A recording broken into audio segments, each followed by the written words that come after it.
education stakeholders to address the ways in which nature-based play spaces and green school yards are being dismantled. And 3, in support of the expansion of the Pine program. I believe we have 2 registered speakers online, and then we'll go to our in-person speakers. Our first online speaker, hang on. Our first online speaker is Ray Mendez. Thanks. Hi, everyone. Thanks for your service to our district. I appreciate that. I'm speaking to support the Pine proposal you'll be voting on this evening. Over the last couple of years, I've been informally collecting as much data as I can on how the program has impacted the pilot schools. And quickly, here's instead of giving you all the research I did, I'll just read a quote that I think sums up the general feeling of most people or everyone who took it. And here's the quote from an OT, an occupational therapist. I feel like the valuable principles of the Pine program could and should be implemented across a building and the district. But to do so, there would need to be scheduled time within the workday when all staff can be meeting together. I appreciated the opportunity to take part in Pine this year and look forward to completing the executive functioning module this summer when I have more time, which just kind of showed me that, you know, she took the time from her summer to take the program because she liked it. Subsequently, Pine worked with MMSD staff, including Nancy, who gave them substantial feedback based on our specific needs that I believe they responded to. And I think that applying Pine to elementary schools will make a positive difference in the short and long run. I think besides helping all our kids, it'll help alleviate some of the pressure, I hope, that's built up by the shortage of special education teachers. Thanks. Thank you. Our next speaker is Mary Jo Walters. Oh, hi. I'm a parent. My kids are at East. Can you hear me? Yes, we can. Okay, good. I'm just reiterating what I've started in conversation via email to the board and the district, one of the district deputies, and also the East High principal, Mickey Smith. Anyway, I'm kind of amazed, you know, at this point, here it is 2023, and I have been opposed since 2015 to any brainwashing of the children regarding gender ideology. You know, I didn't have those fancy words in 2015, but I knew enough to take my kid out of the class that was pushing it. Another parent did the same. So, you know, this parent took the child out for the whole rest of the school year because they didn't want their child brainwashed. And I don't think they or I ever imagined what would come in the way that it came in terms of a top-down approach to pushing ridiculous ideas like being born in the wrong body, which I think is the most ridiculous idea. I can't even believe we're such suckers that we went along with that. Anyway, we did. Everybody went along with it, and the whole community was silenced on even uttering anything against the idea that you could be born in the wrong body. And the schools became this cradle, this place with the help of Human Rights Campaign and Welcoming Schools to push the idea that you would care about your pronouns or somebody else's pronouns, you know, just ridiculous, 2023, and we're still dealing with this. I want an opt-out option where my children's teachers do not push this agenda on them by asking anything about pronouns at the beginning of the school year. I want it to be not an option that the teacher can ask any of the children, but let alone my children, what their anything pronoun would have to do with the school questions. Lastly, an opt-out for all surveys. And I know this is an option because at the state level, I mean, you can fill out a form and opt out of taking tests. So I don't see what the difficulty is in opting out from these surveys, which are just horrific, training grounds, I saw the results and it's like, are you cis or are you whatever, like teaching children these terms, that maybe they've heard about a little bit, but now it's just in the school. So I'm so sick of it. Anyway, I'm going to hang up now, but I do appreciate the help that I'm going to get, I hope, on this, because it's interesting that there's no opt-out option, which also really shows the top down on this. The pretend that it's a grassroots is a lie. This is a top down agenda. So I'm disappointed, and I'm sorry I had to even speak to you today. I have other things to do. Okay, thank you. Thanks, your time's up.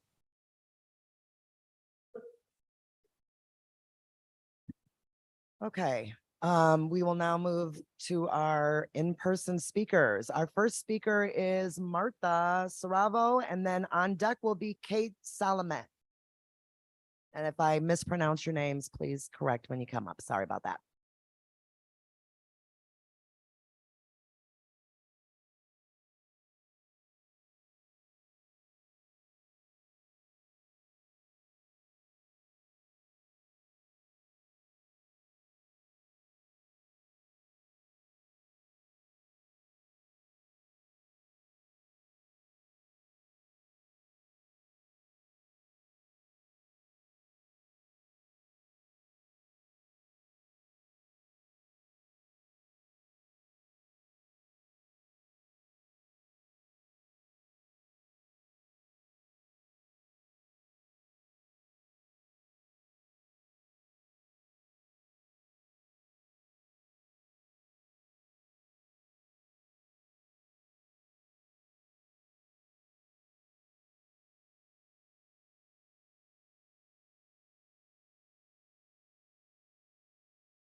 Hi, board members. Thank you for letting us come here today for today's meeting. My name is Martha Saravo. I'm here on behalf of Mantle Moms and Disability Advocates as well. Two things, because I knew this podium was going to be something I have to address too. I'm here to speak on support for the PINE program, which is a program for inclusion and neurodiversity education. They believe that they want every educator to have the tools that they need to support every child. We believe in that every single day. I know we all want that for all the kids. And it's something that we want to stop siloing our teachers. We want special education teachers and general education teachers to feel that they can lean on each other and understand every child in the classroom with something that gives them some toolkits in order to have those kinds of conversations and be able to navigate kids better. And also so parents don't feel like they have only one classroom teacher that understand the needs of their kids. The other thing I'm just going to bring up as long as I'm up here is that it is very difficult to be at this podium. I was glad that they put a little spot here. We're always looking at access in schools. I love visiting schools and bringing a little bit of things to their attention.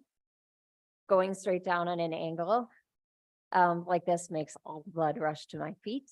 And if I didn't have brakes on, I would be run into the podium. So I am easily available via the Mantle Mamas email that we all know each other by.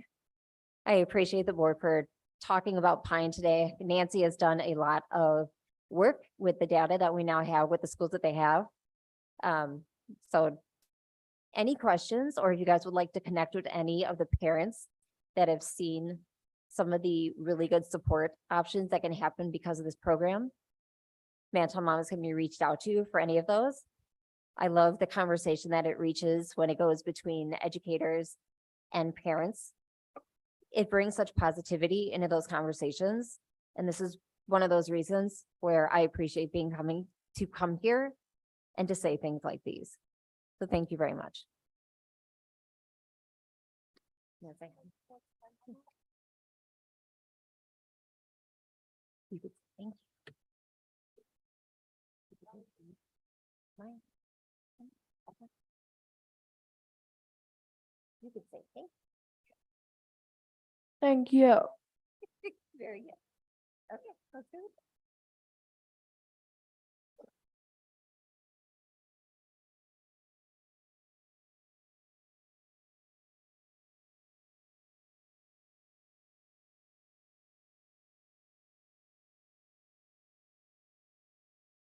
All right, next we'll have Kate, I think it's Salama, and then Del Underbaki.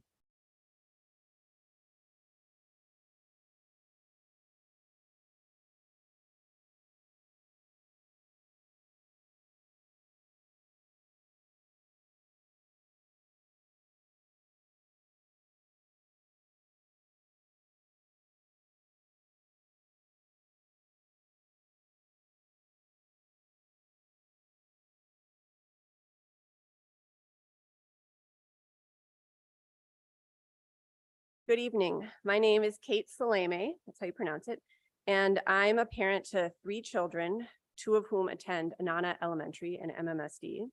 I'm a nature play advocate and an educator, and I have been involved with many local organizations over the years, including Old Brook Botanical Garden, Free Forest School, Hike It Baby, Tinker Garden, Naturing in Madison, and Aldo Leopold Nature Preschool. I am also recently certified as a certified playground safety inspector through the National Parks and Recreation Association. As such, I'm familiar with the CPSC and ASTM guidelines relevant to public playgrounds. And while there are not currently national standards related to nature play spaces specifically, the industry standard when assessing the safety of non-standard play elements has been to apply common sense, an understanding of child development and healthy risk-taking in young children, and a risk-benefit analysis factoring in the possibility of injury, probability of injury, and consequences if an injury occurs. My kids and I have visited and played at many nature playscapes over the years, and Lakeview Elementary has been one of our favorites. We love going to nature play areas because the kids' play when they're there is generally longer, deeper, more collaborative, imaginative, and offers kids of any age a way to play that suits their developmental abilities and interests in a way that traditional playgrounds do not. I know there has been a concern over safety and risks at Lakeview's outdoor learning environment and some other schools. As a parent and a facilitator, I can share my own experience that I have seen many children of varying ages and abilities play and explore in such environments with very few injuries, but that's just my perspective. And I know that you need data. If you look at data and literature on playground injuries, time and again, the #1 cause of injuries on playgrounds is falls from heights, like 80%.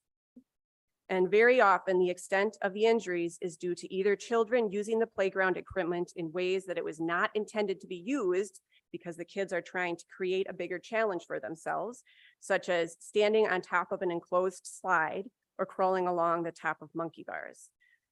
Or because the other reason is because the impact attenuating surface was not deep enough, meaning that there was not enough mulch below the playground equipment. While data on injury rates at nature playgrounds versus traditional playgrounds are limited, there is growing evidence that natural playgrounds are safer than traditional playground equipment. And in fact, much of the data suggests that there is generally overall other health benefits. Studies from Texas, Canada, and Australia state, oh my gosh. In conclusion, can I say that? I would like the board to consider convening a task force so that we all have common language, expectations, and understanding regarding outdoor play environments. Thank you for all you do. And I have, can I leave you guys with your studies? Is that allowed? Thank you. Thank you, Kate. Del Underbaki, and then after Del, we'll have CJ Rouse.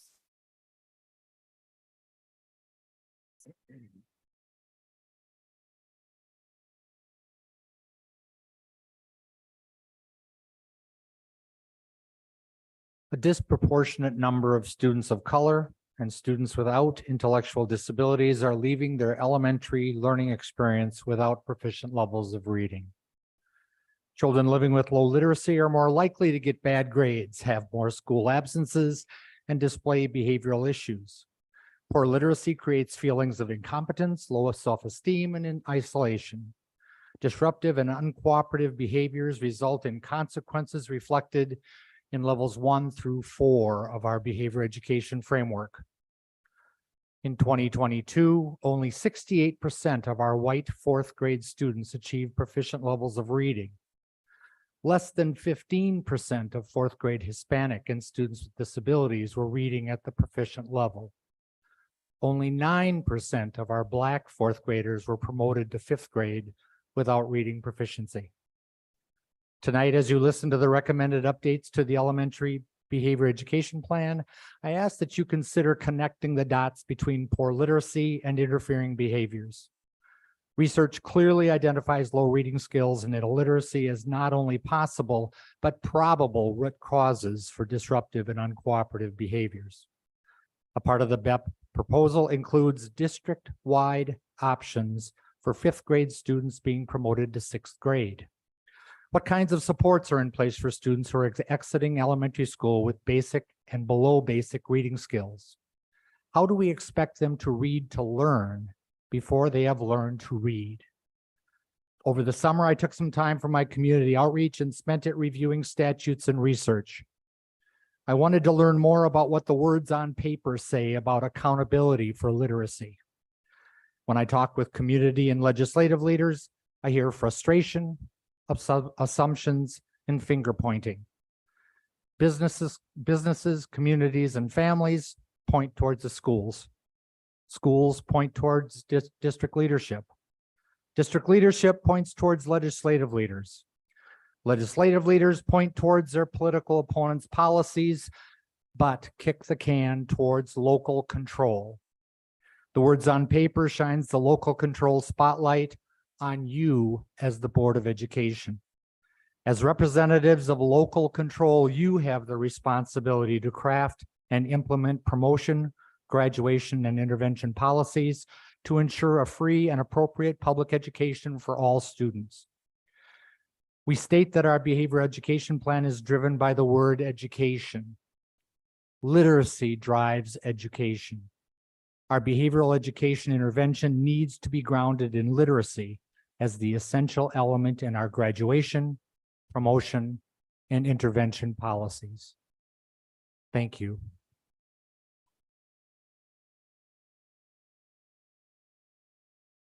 Thank you, Dell. CJ Rouse, and then James Hirsch. Sorry. Good evening, and thank you, Board, for letting me speak tonight. Tonight, I wanted to speak in support of consent agenda item 1011, which is the expansion of the program for inclusion and neurodiversity education. I spent some time this morning meeting with the executive director of Pine, Lauren Williams, just to get a better feel for what this program might entail. And coming off a year as a long-term sub SEA over at LVM Elementary, I really struggled to try to get access to training and information and education that to me felt I needed to be an effective special education assistant, both for advancing the goals and needs of the students, but also for being aware of medical and safety needs. So I was really excited to see that this extended to all staff in the building, which I felt at that time would have included me, but also extending to staff such as food service, front desk, or janitorial staff, who, although aren't normally tasked with those roles, spend a lot of time building rapport with students, or at least acting as key points throughout the day where our students were able to regulate and to work with that staff, who I'm sure would love to be a part of those students' continued goals throughout their education. I'm also excited to hear that it includes access to office hours and meetings that, again, I was not able to hold or host myself. So to be able to meet with somebody to discuss up-to-date practice, accurate information, and what I was really excited about was that it is lived experience-based training.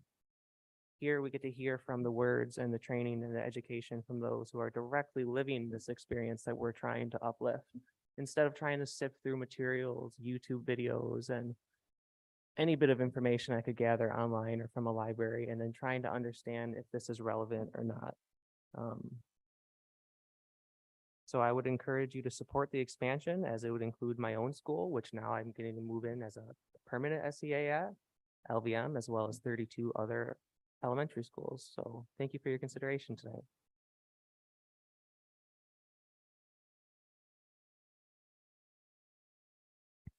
Thank you. Okay, we have, I think it's James Kirsten or Kirsch. I'm not exactly sure. I apologize for the mispronunciation. And then after James, we'll have Susan Hobart.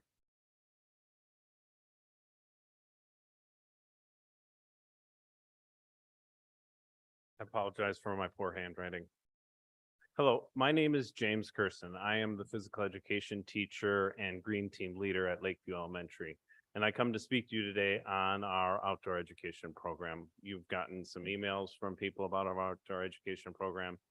And it's really a core value of Lakeview. We have three main core values at Lakeview. We are a community school.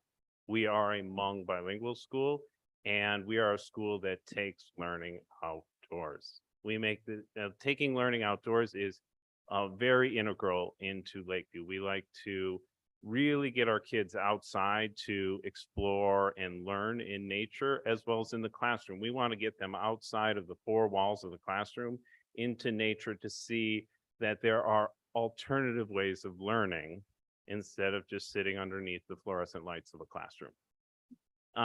This summer, we had my principal not thrown a big fit. Had my principal not stood up for one of our three core values of taking learning outside, we would have lost a significant part of our outdoor classroom. Probably more than half of our seating would have gotten removed from our outdoor classroom had my principal not stood up and said something about it.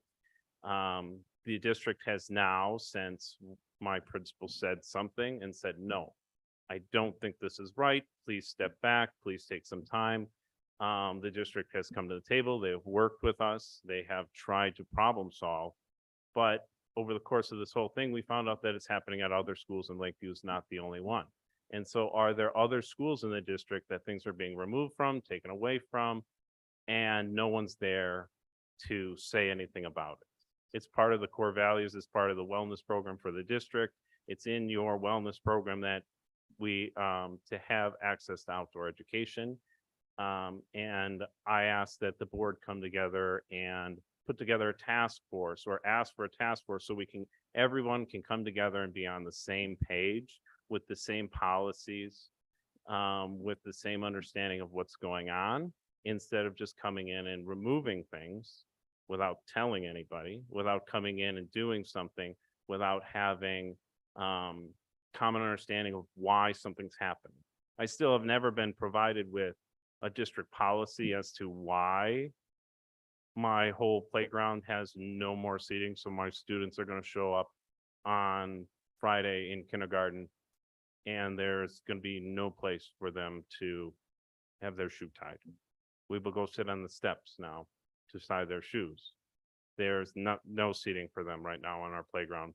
And so we have to scramble. I'll be scrambling probably later this week to figure out how to bring back some benches and seating for them. So please, please, please help us put together a task force so we can have common language. Thank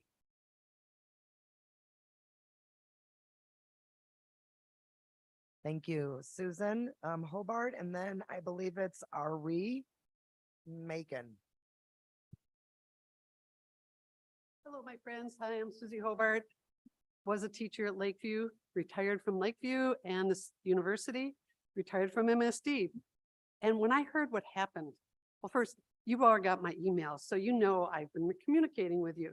But I have to tell you, back in 2012, I was a classroom teacher, and I was talking to one of our parents who worked at the DPI, not at DPI, worked at DNR. And I said, I wish we could take our kids outside for science. And he said to me, he said, well, do you know that Lakeview has one of the largest oak savannas in the city of Madison? And didn't want to act like I knew what he was talking about. It wasn't Savannah, Georgia. It was like, okay, Savannah. I said, well, tell me more about it. I didn't even know what an oak savanna was at that point, but it surrounds Lakeview School. So it was the beginning of taking the kids outside with this person from the DNR and talking about landforms in the landform.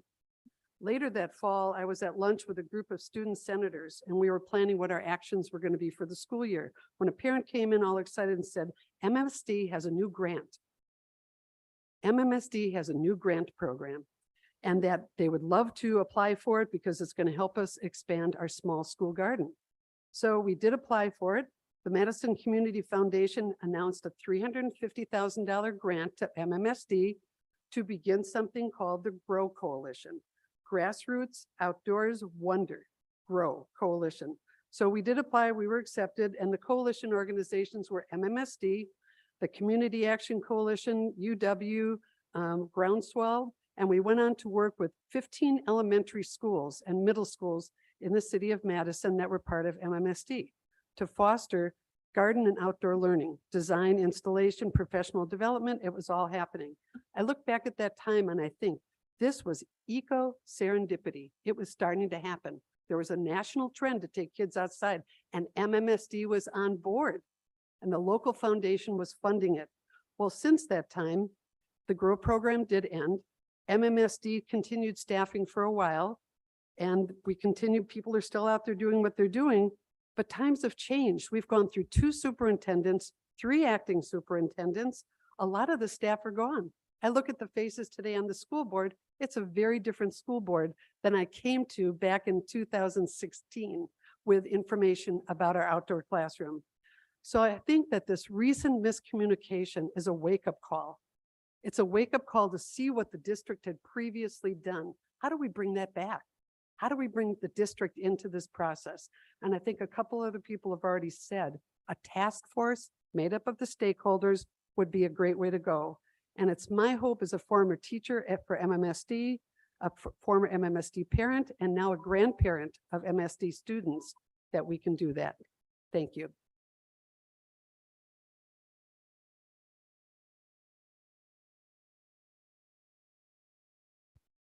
Come on up. Thank you. Well, that's Ari. Next up will be, after Ari is Earl Carlson. Good evening, everyone. I am Ari Macon. I am a resident of the north side of Madison, a proud MSD graduate, and a very busy uncle and an advocate for youth. I'm not gonna tell you my full job. I'm here today to talk more about the Lakeview Outdoor Learning Classroom and all the joys it has in this community. I have a crazy amount of nieces and nephews, and we do a lot of fun things outside of my time at work. And one of them is to go to Lakeview and play in their outdoor playground. My godson, who is 5, he is 5. He loves the outdoor playground. He enjoys it. It is his safe place. He can be as wild and as free as he wants to be. He can, Ari, catch me here. Ari, tag me here. And that is just one of the many joys I find, right? Seeing this young Black boy enjoy nature and how it plays out for him. I'm coming here because as other members of the community have shared, that when we have gone back onto Lakeview grounds, we've noticed that things are disappearing. Things that were made by nature, made with in the partnership with community, staff, and students. Things that have created memories, that have taught students about innovation, building, working hard, teaching students about nature, teaching families about the preservation of nature. And it's disheartening to see. It's disheartening to be a part of a community that is taking things away from what is a safe place for many students, family members, and residents on the north side. Many of you don't understand this, or maybe you do. The north side is a hidden gem in Madison. It is a very special place to be. It is a place where there's a lot of love, even if you don't necessarily see right when you get there. Neighbors helping neighbors, and Lakeview being a place, a pillar for nature and equity around nature and learning. I'm here to ask that the district really works in partnership with Lakeview and other schools like it that have outdoor learning spaces and outdoor playgrounds that teach more about nature and preservation, and develop task force and any other sorts of group that can help monitor the safety and the build of an outdoor playground or outdoor learning center. And that is all. Thank you. All right, we'll have Carol Carlson come up, and then we have, I think it's Makaya Bararia. Sorry, if I'm messing it up.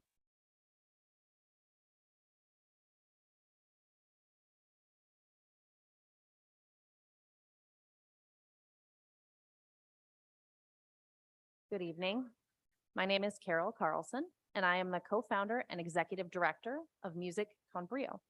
Music Con Brio is committed to offering high-quality music lessons at an affordable graduated tuition schedule to a diverse mix of Madison area students, forming an inclusive and supportive community to build students' self-esteem and pride in their talents. I am here tonight to ask for your help. When my partner Amber Dolphin and I founded Music Con Brio back in 2011, it was at the specific invitation and request of Emerson Elementary School's then principal Karen Kepler, who later went on to become the director of operations for the entire district. Principal Kepler dreamed of a community music program that would break down the boundaries of access, especially transportation and cost faced by many Emerson students, as well as bring music of all types to all types of students. We were immediately on board and Music Con Brio was born. The financial model of the program, especially our ability to guarantee that no student would ever be turned away due to financial need, was predicated on free use of Emerson space. Music Con Brio has spent the past 12 years supporting and enriching the Emerson community. We have taught hundreds of students and provided free in-school performances by 19 different local bands and ensembles, ranging from Bach Dancing and Dynamite Society to the rock, soul, R&B band, The Periodicals, to salsa band, Charanga Agosa. I'm very proud that no student has ever been turned away from Music Con Brio due to financial need, and we have always offered a sliding fee scale to anyone who needs it at any time. Music Con Brio is deeply committed to our students, and we are especially invested in providing high-quality arts education to Madison's Black and Brown students. Since the Black Lives Matter protests in 2020, we've been working on decolonizing our curriculum, engaging Black and Brown performers, board members, and teachers, and giving voice to Black and Brown families in our community. Recently, we were told that there has been a change in MMSD's interpretation of the facilities use policy and that we would no longer be eligible for an exemption granted by the invitation and oversight of the Emerson principal. Unless we make major structural changes, this new rental cost will be unsustainable. Given our long history and deep roots in the Emerson community, this loss would be tragic. Given the number of students we serve who can only participate because of our on-site location at Emerson, this loss would be truly devastating. Numerous studies have shown that students with an arts-rich background are more likely to grow up to be civically engaged than those without. It's now more important than ever to provide an arts-rich childhood for the neediest members of our communities, which are so often its Black and Brown children. Music Con Brio is actively addressing these challenges to diversify and decolonize the cultural and educational offerings in Madison. Therefore, I am here to ask the board for an exemption to the MMSD facilities use rental policy. In fact, I am hopeful that a new level of partnership can be forged, not only between Music Con Brio and Emerson, but between Music Con Brio and the entire district. It is our dream to one day provide the opportunities currently available at Emerson to students throughout Madison. Thank you very much for your time and consideration.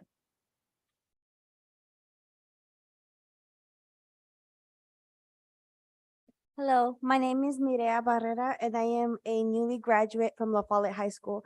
I started Music Con Brio in 2012, a year after Music Con Brio was started, when I moved from Texas to Wisconsin. I was able to learn how to play the violin, and after 3 of my siblings saw how much I enjoyed every lesson, they decided to join Music Con Brio as well. Brianna in the piano, Elias in the piano, and Sophia in the violin. My family and I have always been drawn to music. My family was sadly one of the ones who were struggling financially at some point, and Miss Carol has also said she never turned us away, especially having 4 students enrolled in the program. Even driving across town all the way to Emerson for lessons became a struggle. She kindly offered her home, which was 3 to 5 minutes away from where we lived. Her dedication to teach the art of music encouraged me to continue in my school orchestra in middle school and in high school, and a summer program in Dubuque. Everything I was able to learn through the lessons, Brianna and I were able to teach to 2 wonderful little girls playing the violin and the piano. I remember every little detail taught by Miss Carroll herself, and now I use that as my foundation of my class. I look forward to teaching more students who have the same love for music as me and my family. And I know that I could always reach out to Miss Carroll for any tips and questions that I may have. Brianna and I use our skills at our church. Brianna as a pianist and me as the worship leader. As the worship leader, I use those music skills and direct it into my singing. I am hopeful that the board grants Music Cambrio's rent exemption so that other students like me can have the same opportunity as me. Thank you. Thank you. Okay, we have Emily Foster Hill, and then following Emily is Martha Netzloff. And then our last speaker will be Floyd Rose.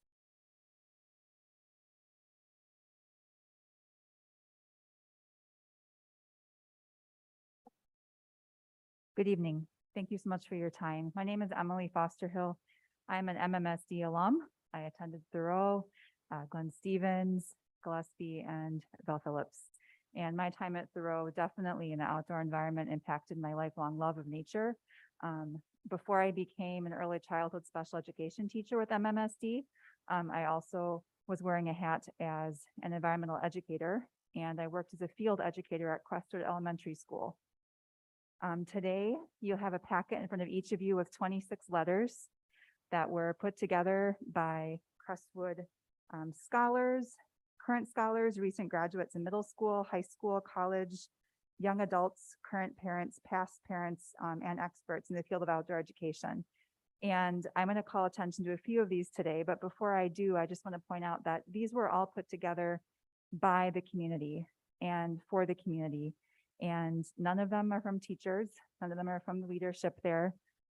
They have a tremendous amount of impact and support for their outdoor education spaces, but we want to highlight some of the voices today and the concerns of these students in relation to what could happen to their outdoor education program and what it means to them. A few of the themes in these letters I want to highlight for you include not only the safety of the space, but the equitability of providing outdoor access to nature in the first place. Not all children may have that. One of the 8-year-olds underlined that in his letter. Another one, or multiple students, highlighted the benefits of nutrition, being able to try new foods. Parents highlighted that as well with their robust gardening program.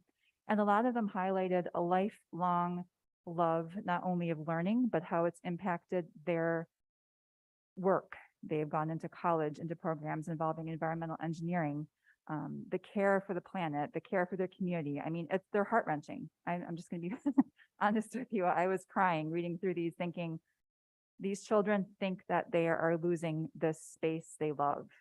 The teachers, the parents that have been here and doing this work for over 20 years are losing this space they love. This was a space that we were able to mend through COVID and making virtual connections in the outdoor space. I have students that I knew the last 2 years that said, "Oh, I recognize you 2 years ago from Zoom, and you helped me go out in the garden." And we did it. We had outdoor education through Zoom and through doing this. And so it's amazing what this community has there. And I personally just want to say what an impact it had on me as an educator being there.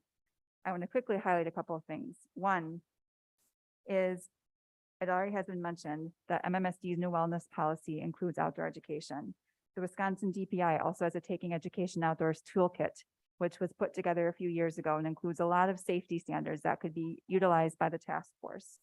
And last but not least, I just want to say thank you again for your time. Please take some time looking through these letters. I didn't have a chance to go through them, but there also are some very clear guidelines and suggestions of how to amend some of the student safety and planning and equitability of like the garden shed and specifics in here. So I don't need to go into that, but I wanted to give this to you so that you all have it and you all have time to look through it. Thank you. To Emily. Martha, and then Dr. Floyd Rose. Hi, I'm Martha Netzloff. I'm a first grade teacher, classroom teacher last 2 years at Lakeview, and I'm going to be a CC teacher this year at Lakeview. I wanted to start by, I'm here for the natural outdoor classroom stuff, and I thought it would be useful to you to know how a classroom teacher uses those spaces. I want to start by telling you that I am not a nature person.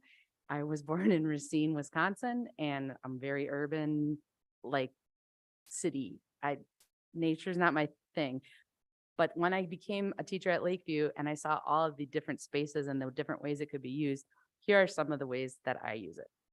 For science, we make observations, we go outside, we write, and we draw pictures. Lots of kids start the year with, what is that? And becomes like, oh, what is that?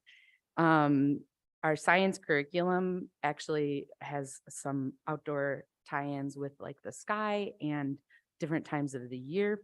We, my class raised monarch butterflies, and we talked about plants and went and looked for the wild milkweed that grows all around there. So science, our literacy curriculum, the EL curriculum for first grade, has units on tools and skies and birds. And one of the tool things we did was like, what could you use as a tool? Like, how could you use a stick as a tool? How could you use, like, tools don't have to be something that somebody gives you. You could find a tool, make a tool. That kind of leads me into what we do with like social things, play. Somebody else mentioned the play, being able to be more imaginative with play. Like, how can we, what could this structure be? Like, let's pretend we're living out here, or those kinds of things. We did read alouds there's a little play structure out there. We did read alouds regardless of the weather, because there's ways to sit out there and then like, oh, it's cold. So we're reading this story of this cold people that are huddled in there. We did writing with descriptions. We took notes, we read stories. We did some work with talking about a lot about Native Americans, and talking about things that they might have used when the Ho-Chunk people had this land first. We also talk with just social skills, the buddy benches and the benches that they were talking about that have been removed. We use those a lot as like, how can you be a friend and make a friend, and when you need a friend. Also for children like myself, I am a person with a disability, and having a place in nature to sit down that's a natural seat was really cool. I'm sorry, I have just a couple more things. We talk about mindfulness, focus, listening skills, leave nothing, take nothing, stewards of the earth, using things, multiple things, using nature to keep reusing, teamwork, cleaning up after ourselves, compassion for living things. The bigger risk, I think, rather than like these scary logs that we have, is why don't we have air conditioning in the classrooms? And that, I think I got them all. So I appreciate that very much. It's really important to always, everyone always wants to know, can we have class outside? And the answer should always be sure. Thank you, Martha. All right, we'll have our last speaker, Dr. Floyd Rose.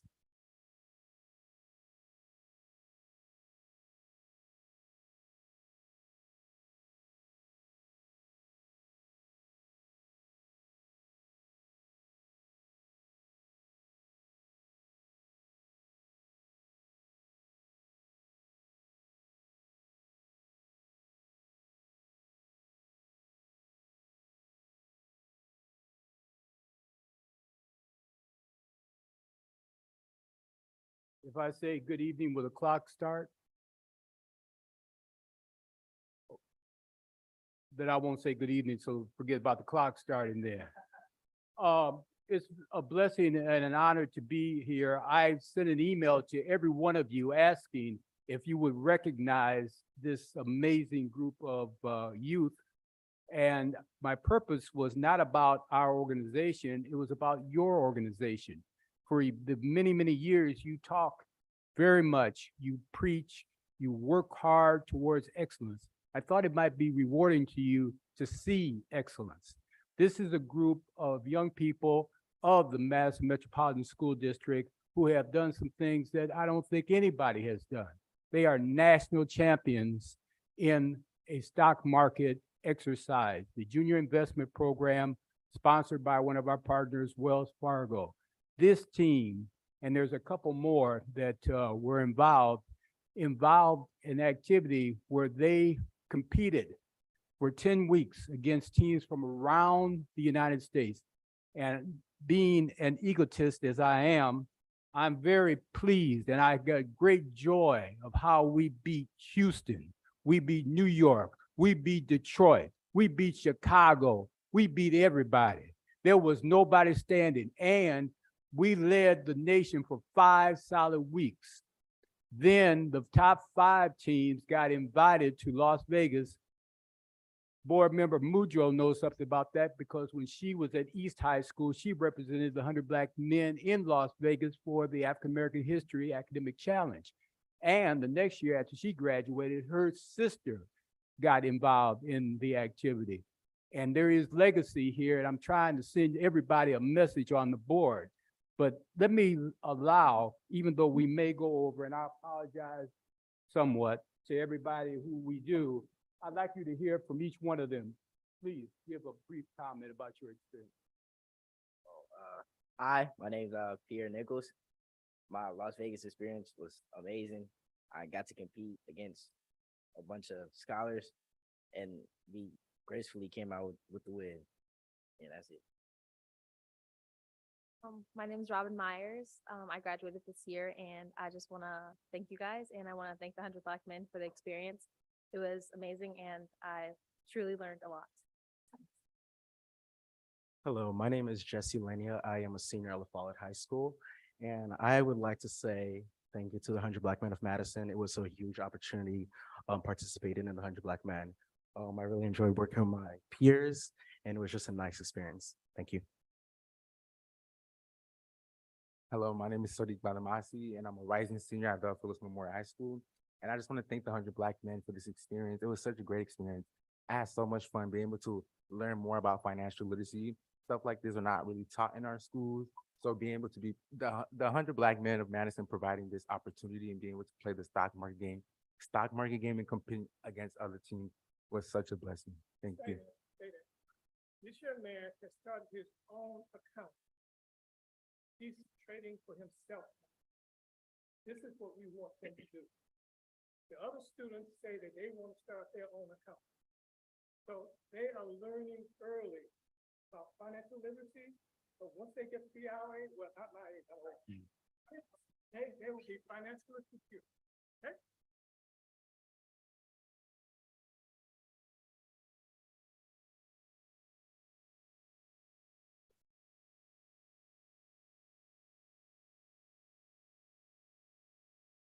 I know I'm taking time, but it's going to get better. Trust me. Just hang with me. I can make this work. We have 3 amazing coaches. Bob Wynn, Ernest, come over here. Bob, come over here. Say something. Come on. I know.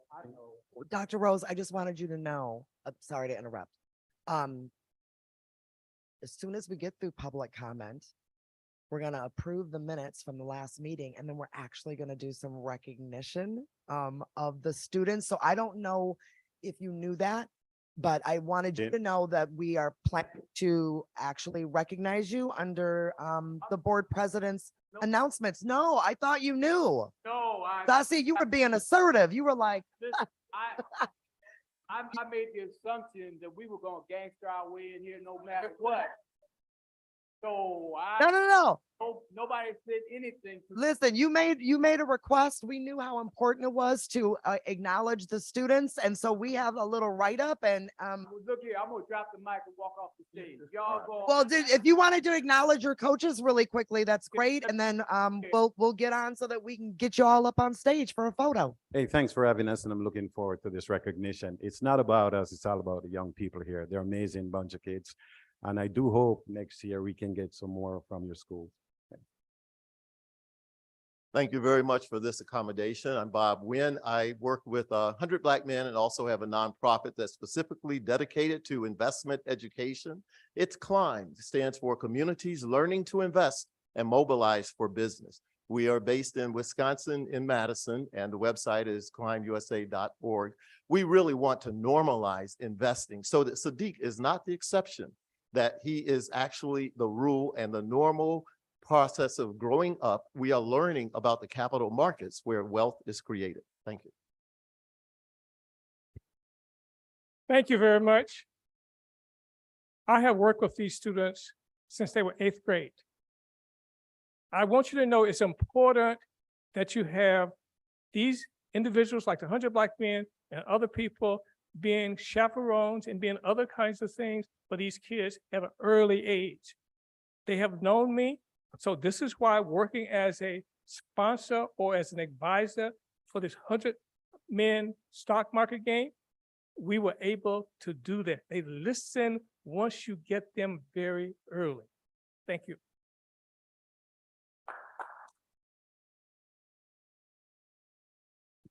All right, thank you to all of our speakers tonight. And if the students and members of 100 Black Men can just kind of hold on, we're going to be right with you in just a moment. All right, we're now going to move on, excuse me, to approval of the minute. I move that the Board of Education approve the minutes from the regular meeting dated July 24th, 2023. Second. All right, any corrections to the minutes? Other questions? Okay, Talia, your advisory vote. All those in favor? Sorry. Aye. Thank you, Talia. All right, all those in favor of approving the minutes from July 24th? All right, that passes 7-0. Now we're moving on to the board president's announcements and reports. So, celebrating our students. Congratulations to 6 MMSD scholars and their coaches who were part of the junior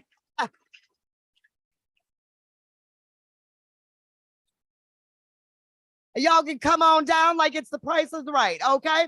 Who were part of the Junior Investment Financial Literacy Team of the 100 Black Men of Madison.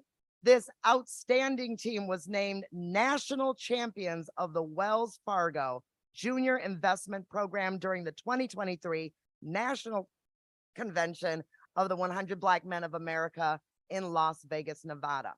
Over a rigorous period of 10 weeks, the Madison team competed against 140 teams nationwide.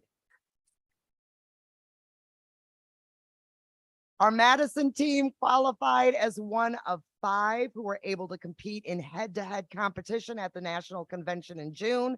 Their teams were judged by their comprehension and grasp of financial areas such as equity and debt, capital markets, stock analysis, and investments.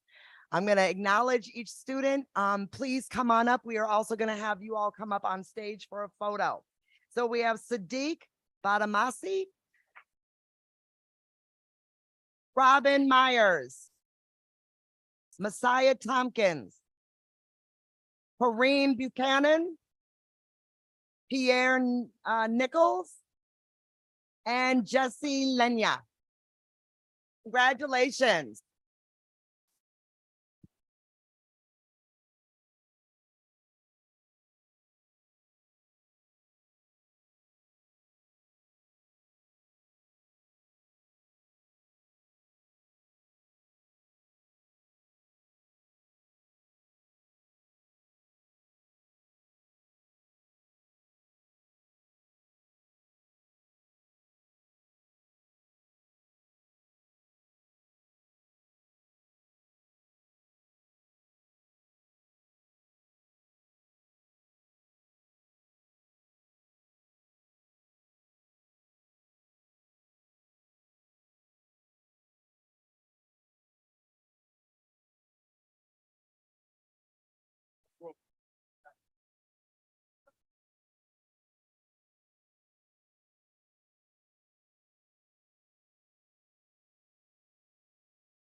everybody in the back, they come forward a little bit more for me. Have the people in the back come forward for me. Let's just everybody. Maybe I'll have to have you come over a little bit to your face. I'm gonna have you come to the middle, and can you guys? And have the call in the back, in the front for me. Possible.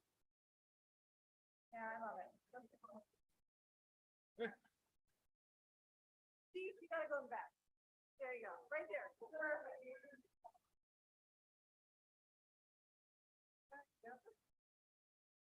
All right.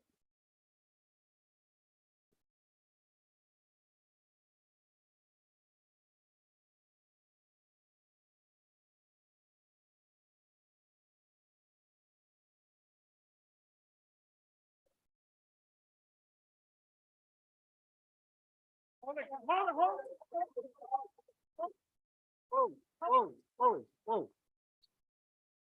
All right, if I could just quickly, say this. Yeah, okay, all right. Number one, you are, involved with a, military person because this time next month, this young lady will be a United States Marine.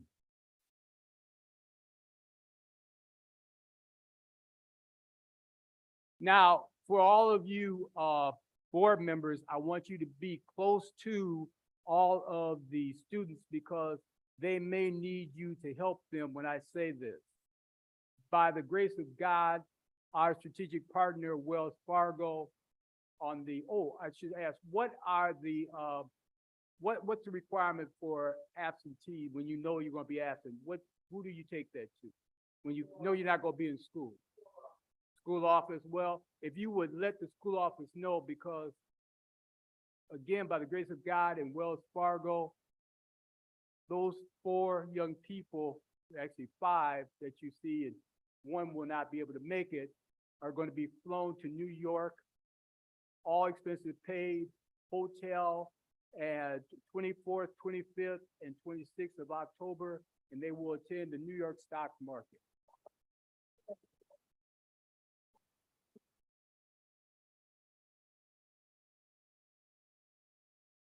And you know, this is about as good as when Dr. Hicks was running Wright Middle School. This is the kind of stuff we used to get all the time. I don't know what happened, but that's another story. I just want to say sincerely that, you know, we talk a lot about excellence and we bypass sometimes those things that are right in front of us because of the energy that you put forth towards achievement and rigor. A lot of kids do catch it, and a lot of kids, a lot more than a lot of people want to think. God bless you. Thank you all.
All right, thank you all for that. We're gonna continue with our board president announcements, and I'm gonna have Vice President Pearson now read a couple of the announcements.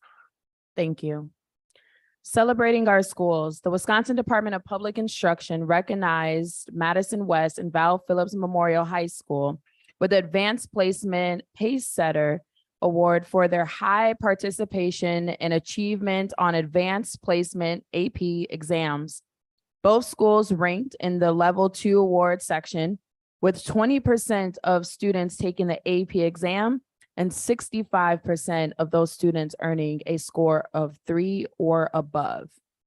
The Pace Setter Awards use data from the 2021-2022 school year, which showed that of the state's 410 high schools that offer AP courses, West and Memorial are two of the only 142 to earn the award. In the 2022-2023 school year, 1,079 students across all MMSD high schools earned a score of 3 or higher on an AP exam. Congratulations to those students in those schools.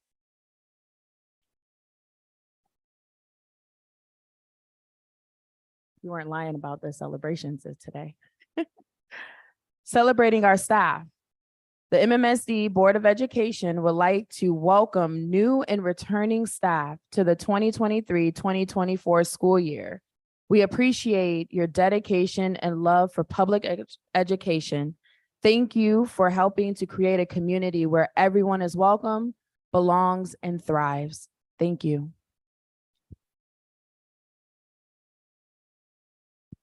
All right, and the search for, this is related to our superintendent search. The search for MMSD's next superintendent continues. Excuse me, right now we are in the community engagement period and encourage everyone in our community to complete the leadership profile survey. We want to ensure our next superintendent best represents our priorities and needs. Therefore, we need to hear what you care about most for the future of our district. The survey is available on the MMSD website in English, Spanish, and Hmong. Additionally, our search firm, Alma Advisory Group, will be in the district from October 2nd through the 4th, and they will be holding community focus groups at La Follette and Memorial High Schools, as well as the Holtzman Learning Center. More information will be shared in our upcoming district newsletters and on the MMSD website. And I'm going to turn it over to our superintendent for announcements and reports. Thank you, Board President Nichols and board members. I also want to thank our public speakers for sharing their thoughts with us tonight. We value hearing from all of you and we appreciate your comments.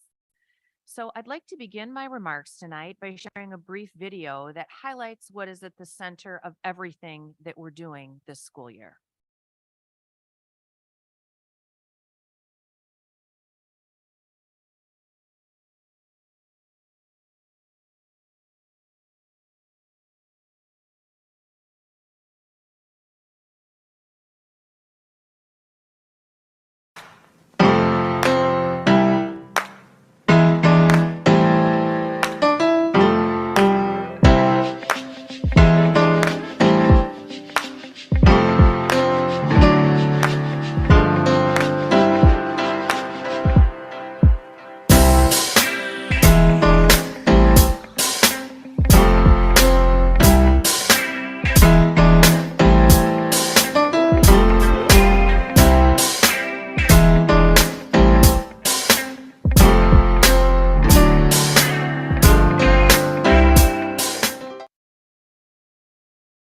Thank you, Jesse. That video highlights our theme for the year, which is Kids First. We have had a lot of positive energy around that as we have started the year, and it's incredibly important that we honor the assets that our students bring. We have the privilege and responsibility to give our students opportunities to learn and grow using evidence-based practices and creating spaces where they can be the best that they can be. It's what we believe in, and it's what we're going to be talking about a lot this year. So tonight, I'm pleased to introduce a new format for our superintendent's report, which is different than the reports and the work that we do during an instructional work group or an operational work group, where there is more discussion and feedback time. So these superintendent reports will be more about informing the community and the board of all the great work that we have going on. So every month, we want to take a moment to ensure that we are lifting and recognizing the voices from within our district, those voices of staff, students, and community partners. It's important that we lift these voices that truly demonstrate what it means to put kids first and define excellence. Also, I'll provide monthly an update on the 2020 referendum projects, as well as other acknowledgements from the district. So tonight, I'm excited for our first recognition, which will be presented by Carletra Stanford, our Assistant Superintendent of School Leadership.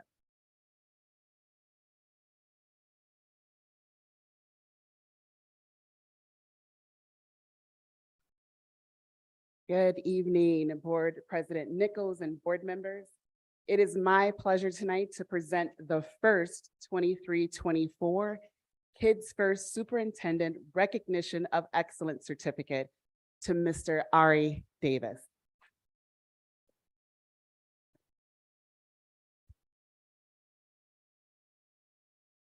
An alumni of our district attending Lincoln Elementary, Wright Middle, go ahead and get it out, Dr. Hicks. Okay.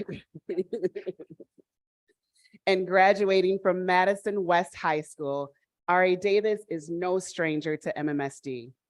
His mother, Andrell Davis, was a dedicated member of the MMSD family for over 25 years. We had the pleasure of hearing from Ari during the Leadership Institute this year, in which he spoke to district leaders about the importance of role models, relationships, education, and his journey to becoming a teacher at MMSD. Ari shared that during his time as a student, he was nurtured by staff to be a leader. He also shared the impact that staff and family played in shaping his education and career. Beginning his second year as a physical education teacher at Leopold Elementary School, he says that he wants to pour into young people by bringing out their leadership skills and excellence, just as past educators did for him when he was a student. He believes education should be a gateway to opportunity and works to show our students to believe in themselves each and every day. He exemplifies what an excellent educator is and does. Ari, we are proud of you, proud of the work that you are doing, and proud that you chose MMSD as your home.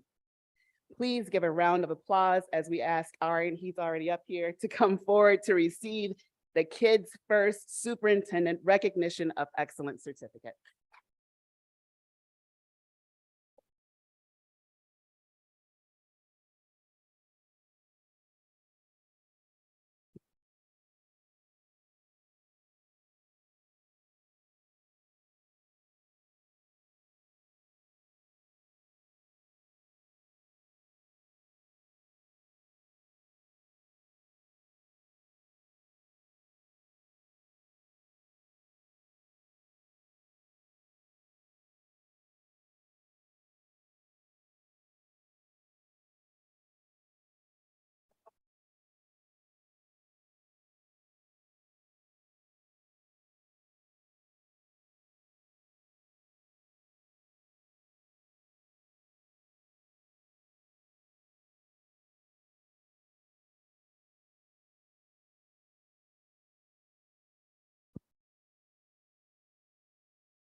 Thank you, Ari, for being an example of what it means to truly put kids first. Our second recognition tonight is for Project Search. Project Search is a national and international transition program to train students with IEPs and barriers to employment to obtain necessary job skills, which lead to employment. MMSD had the first Project Search in Wisconsin. It is a collaboration between MMSD, UW Hospital, and Veterans Memorial Hospital in Madison, and state vocational rehabilitation agencies. Students complete an internship where they experience several 10-week rotations to learn about different career paths in the classroom, and then directly apply job skills at a career location like the hospital. This year, 11 interns completed the program and graduated from Project Search earlier this month. I had the pleasure of being a keynote speaker, and these students inspired me beyond words. Dr. Nancy Mulfenter and Jason Pentecoff please come to the stage to accept the Kids First Superintendent Recognition of Excellence Certificate for Project Search.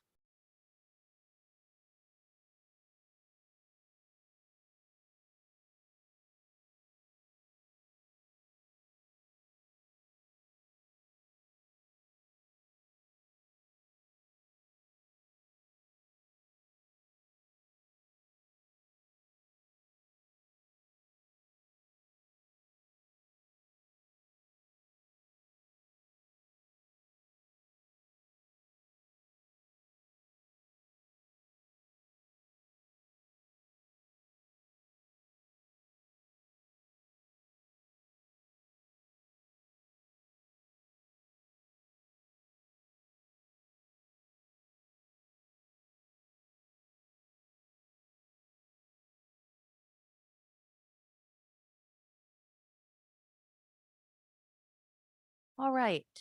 Thank you, board members, for allowing us to share this recognition tonight. And now I'd like to transition to provide some updates and highlights. So at MMSD, we have a continued commitment to literacy.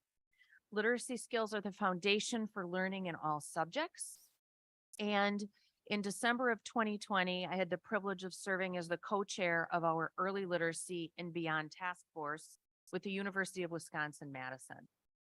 I'm proud to say that MMSD has used those task force recommendations as a roadmap to improve literacy outcomes across our district. In the spring of 2022, our Board of Education made a historic investment in adopting 2 elementary level curricular resources, one for our English classrooms and one for our Spanish DLI classrooms. This is a big deal. It is actually a career moment for lots of us to work in a district where these kinds of resources are purchased and implemented in classrooms.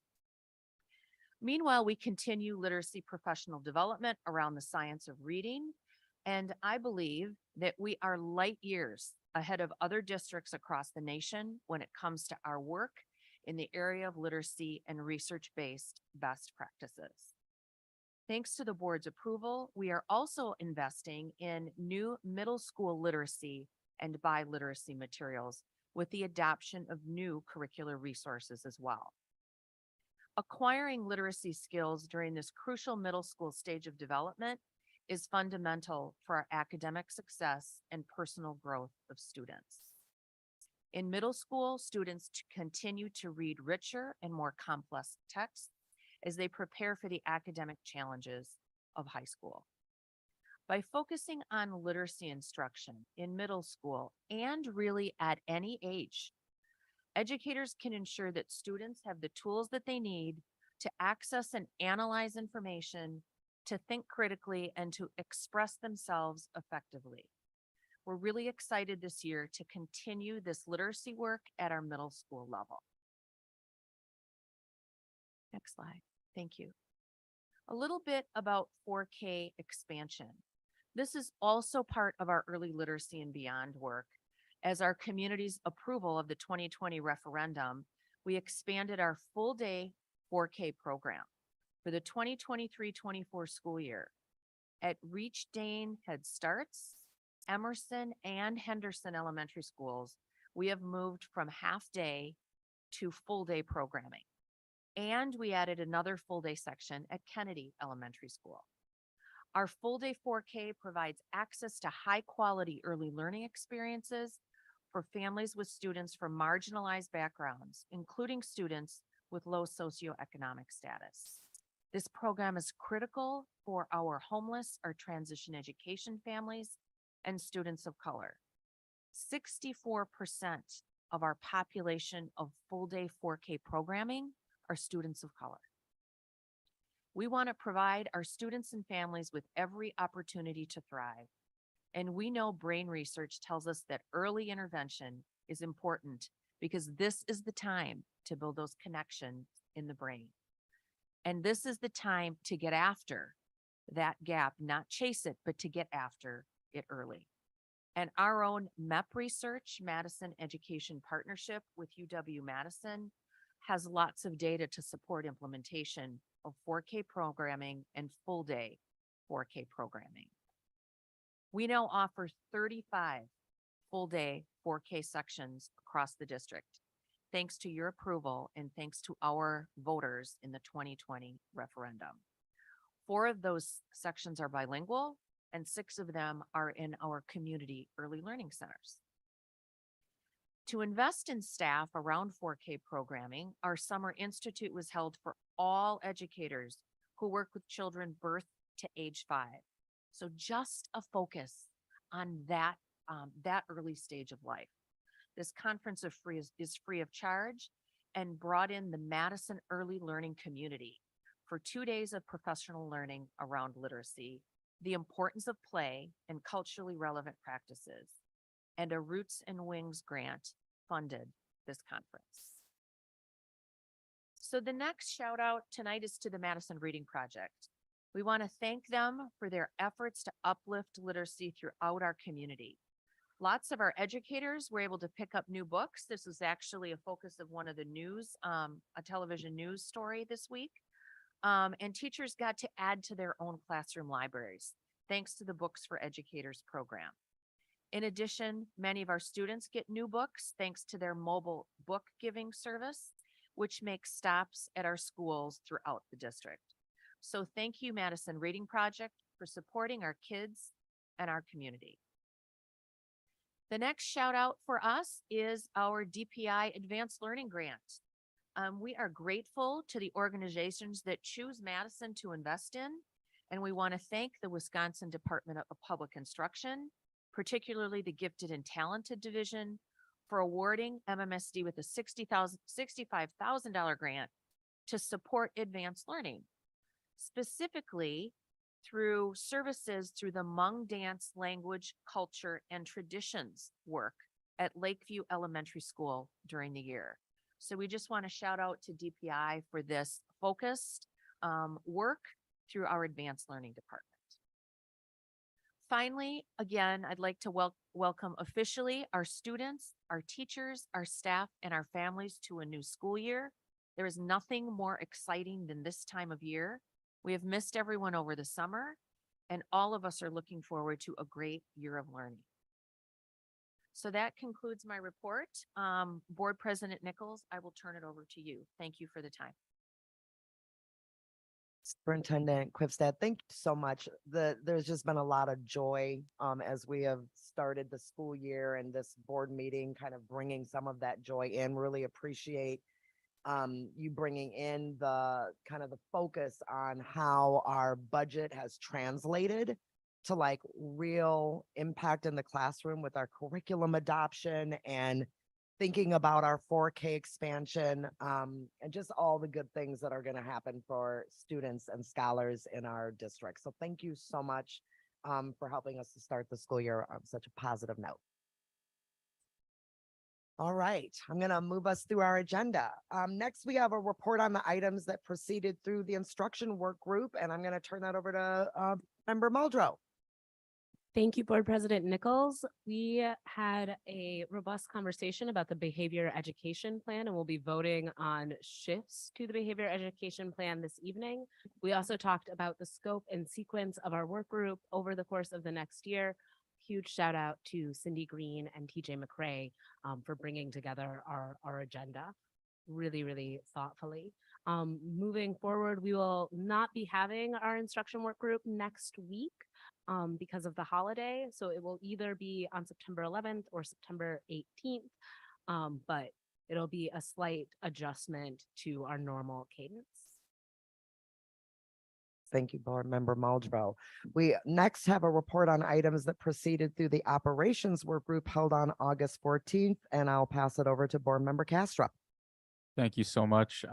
We got some vital data from our finance team regarding our Fund 10 balance update and summer 23 counts, which are key variables in our budget. We also received an update regarding our new transportation provider for student.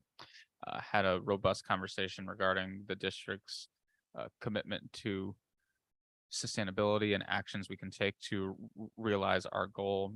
And finally, we had a conversation regarding the scope and sequence of conversations over the next several months. Our next meeting will either be on September 11th or on September 18th, where we will have a review of a policy. We will review or anticipate our third Friday September count, the last variable which determines our budget. Another update on cash flow, short-term borrowing, and then we will continue to receive on how we are coming through and holding our word on referendum projects. So thank you. Thank you, Board Member Castro. Okay, we had one action item that proceeded through the instruction work group held on August 7th, 2023, and that is related to the elementary behavior education plan. Board colleagues, there are two motions, so we're going to handle each motion independent. Okay. So the first motion, I move that the Board of Education approve that all references to out-of-school suspension and expulsion be removed from the elementary behavior education plan as referenced in the document prepared for this meeting. Second. Thank you. Discussion? Board Member Muldrow. My understanding in our last meeting is that there was exemption that our administration wanted us to make around kind of extenuating circumstances related to 5th and 4th grade. The motion you just read would not allow for such an exemption. Can I ask folks what they would do without the ability to intervene with suspension in those instances?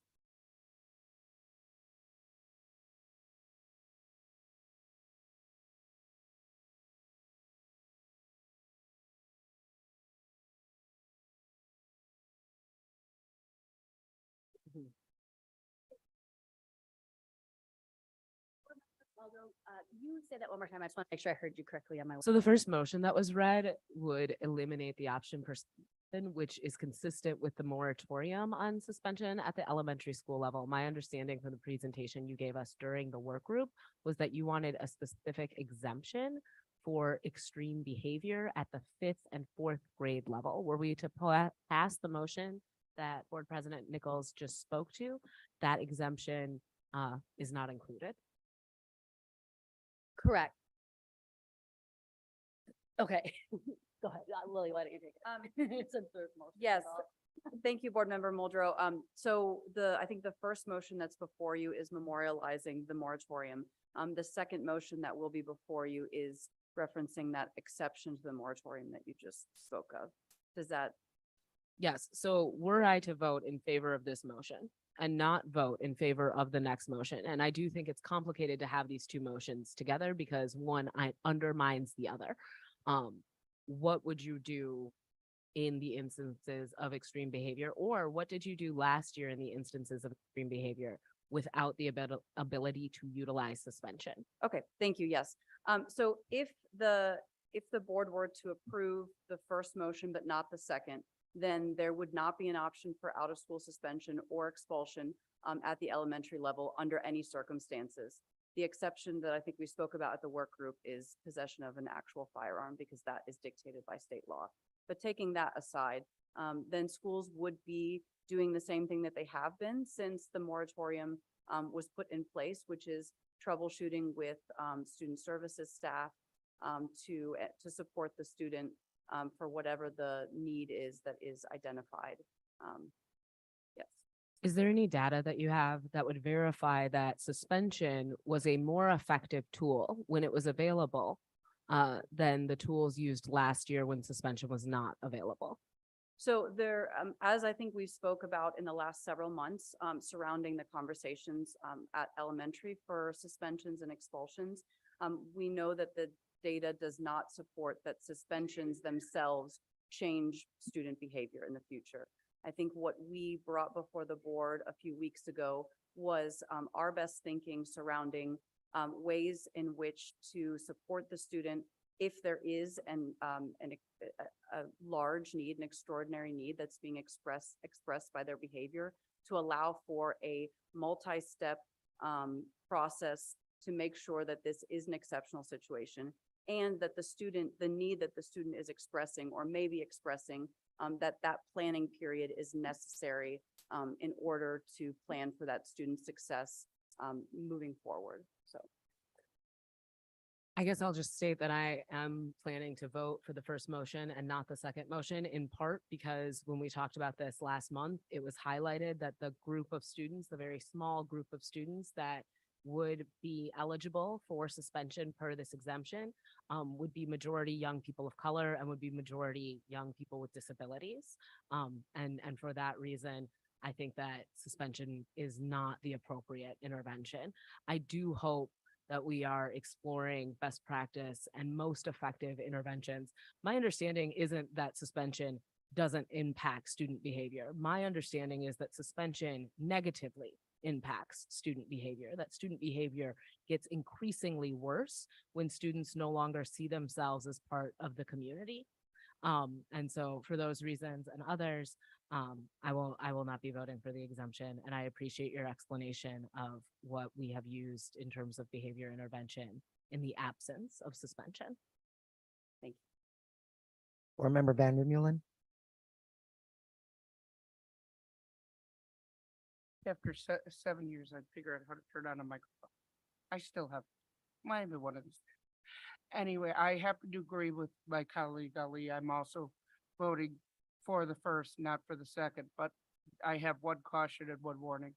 We need to make sure that there, as my board member Laura stated earlier at one of the meetings, we need to make sure there are enough resources for the teachers if we are going to do this.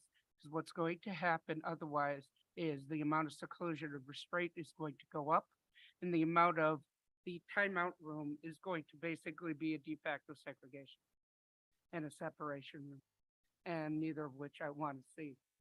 So I know how I plan to vote. I'm just saying I want to cautiously watch it to make sure that doesn't happen and that teachers are given enough support in those situations. Any other discussion?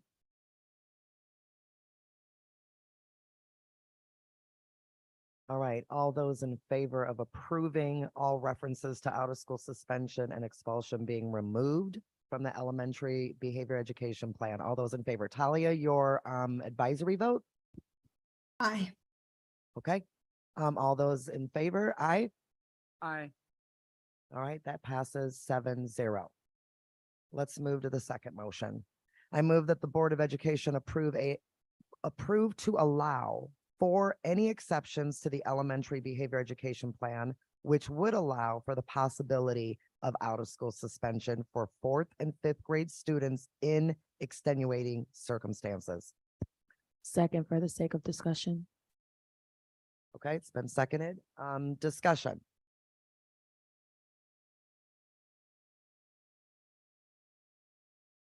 All right, seeing none. All those in favor of this motion to allow for an exception to the elementary behavior education plan for 4th and 5th graders, say aye. Talia, your advisory vote. Nay. Thank you. All those in favor.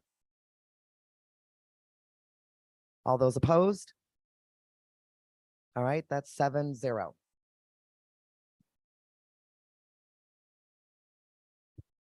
Okay.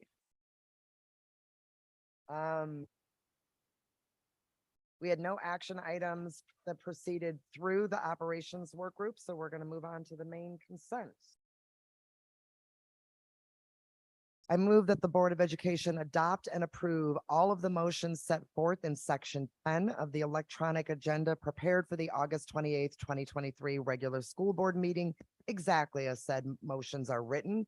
By voting affirmatively on this motion, a board member expresses his, her, or their affirmative vote on each of the motions consolidated hereby, subject to any express separations that have been made by any member of the school board. Second. All right. Any separations? Board Member Vandermeulen. Yes, I'd like to separate 10.10, 10.11, 10.19, and 10.25. Okay. Board Member Muldrow. I'd like to separate 10.29. 0.29. Thank you. Board Member Semke. 10.13, 10.22. 10.22. Okay. Oh, Board Member Muldrow?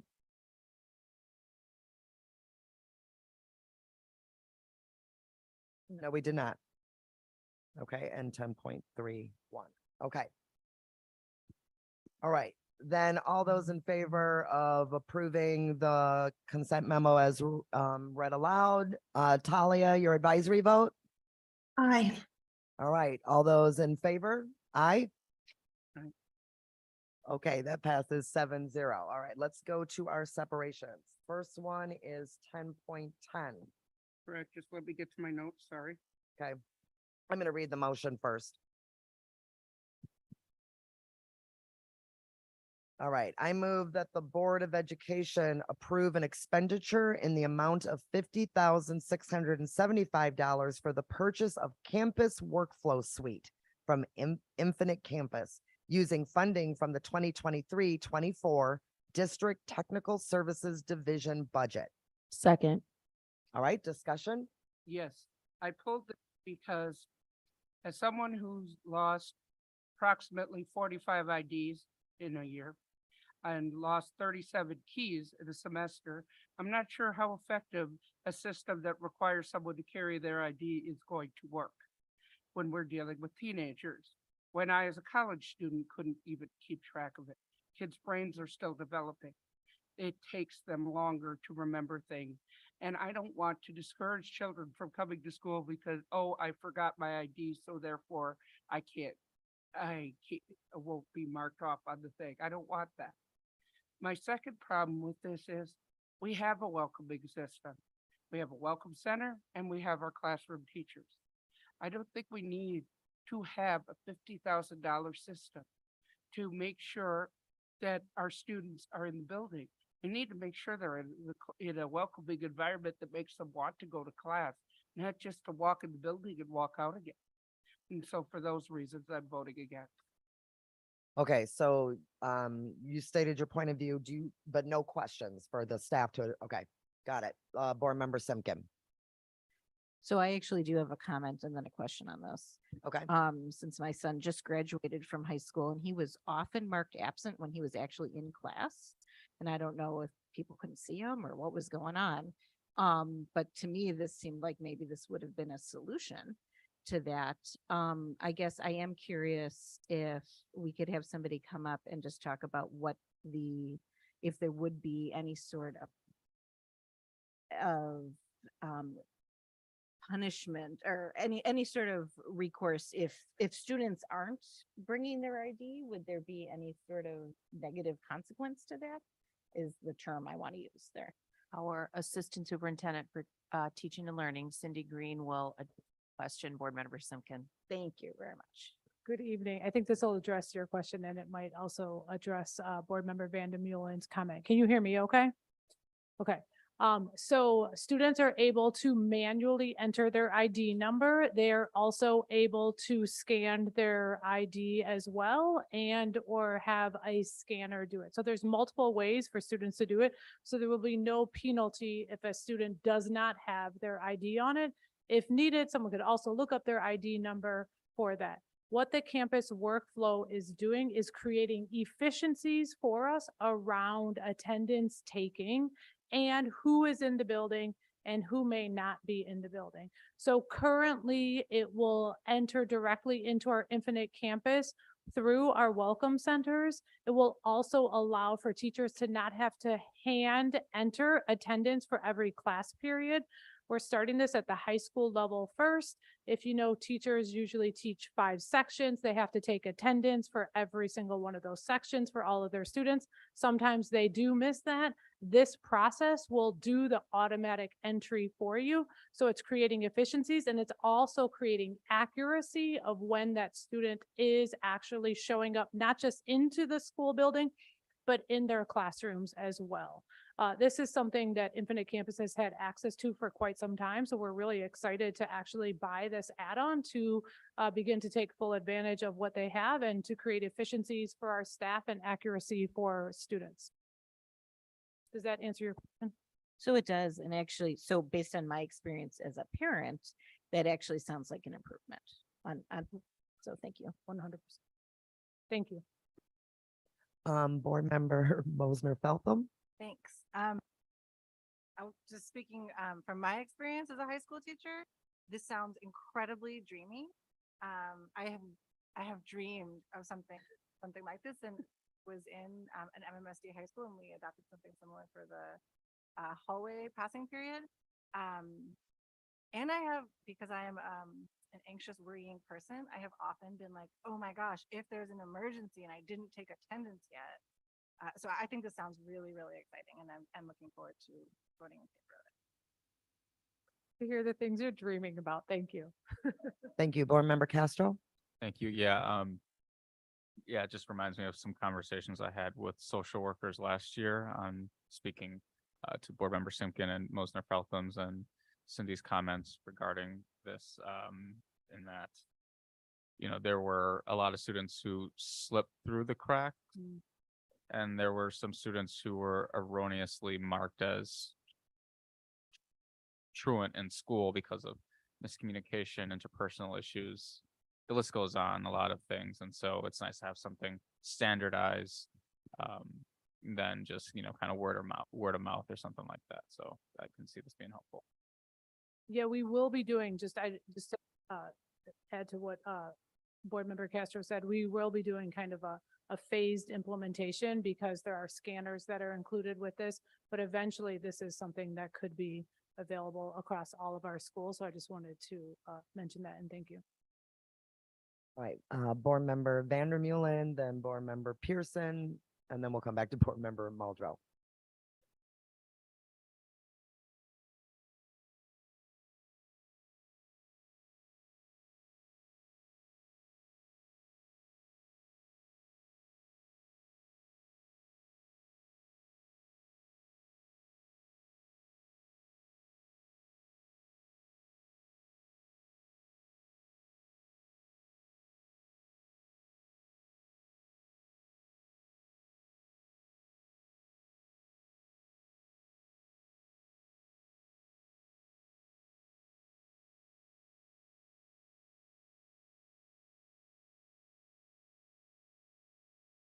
So my question is just clarification.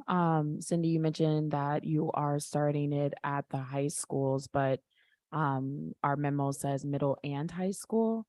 So when are you guys looking to implement the high school portion? Or sorry, the middle school portion?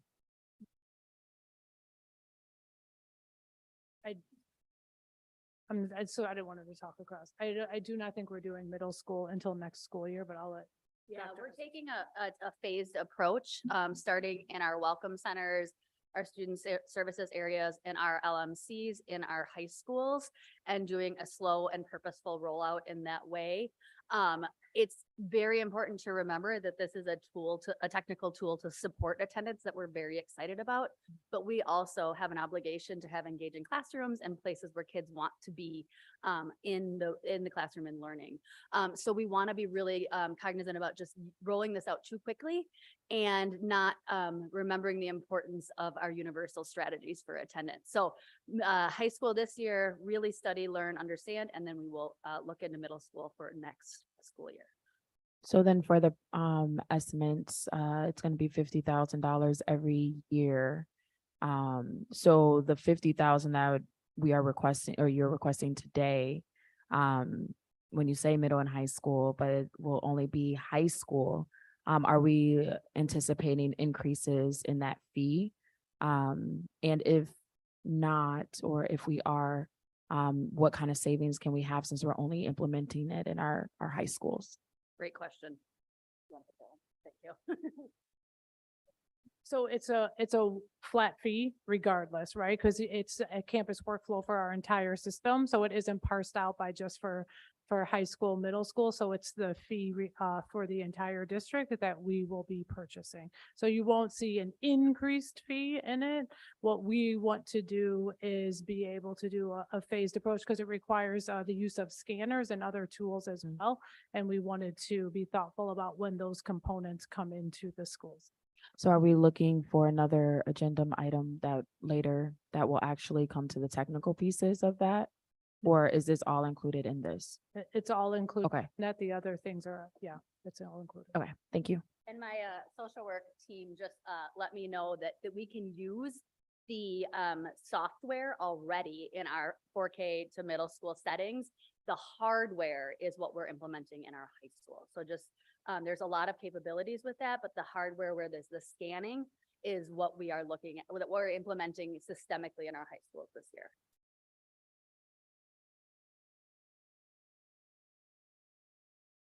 Yeah, I think I'm done.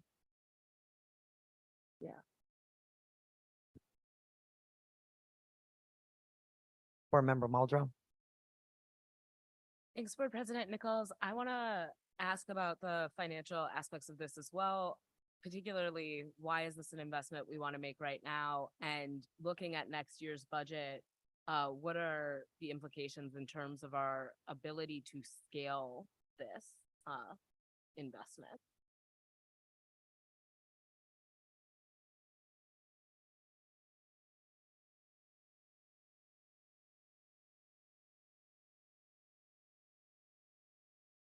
Sorry, I should have stayed up front.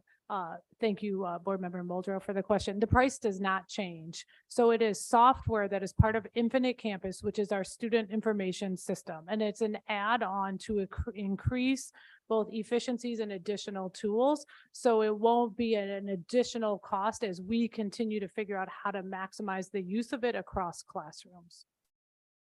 So our investment in this original 50,000 will be the only investment we see, even as we do it at the middle school level and expand our utilization.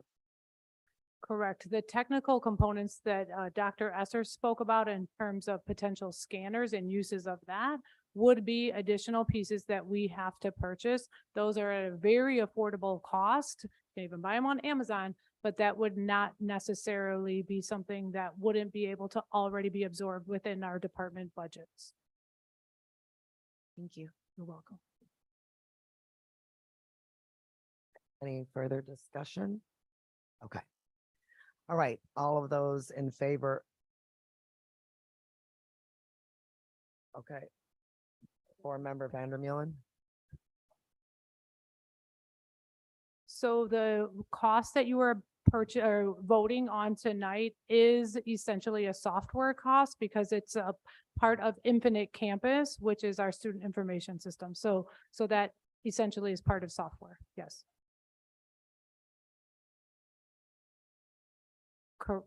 Correct. It's a district flat fee. All right, all those in favor of approving this expenditure for the Infinite Campus workflow suite? Talia, your advisory vote. Sorry, y'all. Aye. All right, all those in favor? Aye. And all those opposed? All right, that passes 6-1. Thank you. All right, let's move on to 10.11. All right, let me read the motion. Oh.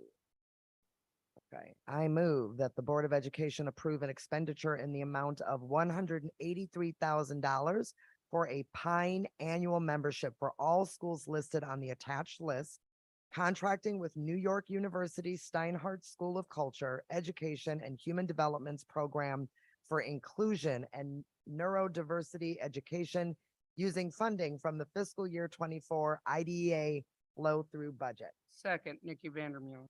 All right, discussion. Yes, I pulled this not to criticize it, but to praise it. This is probably one of the best programs, one, I've seen in quite a while on autism education. Two, unlike most special education programs, it does not segregate kids. In fact, it teaches everyone the difference on how autism works and how people learn best. So technically, it's actually beneficial for everyone. I'm strongly in support of it, and I'm thankful that we did the pilot last year, and I'm very impressed with it, and I am happy to vote for it. And just thank you for bringing it. Thank you, Board Member Muldrow. Did I see your hand? I want to thank the members of the community who spoke in support of Pine this evening. I want to ask about This will be, I think, the third time that I have approved in our budget funding towards Pine. And I'm curious how long we've been working with Pine and what our data shows in terms of why we want to expand our investment in Pine. I greatly appreciate kind of the more holistic approach to all staff. But I am curious about what the results of that training have been in the schools where we've already done it.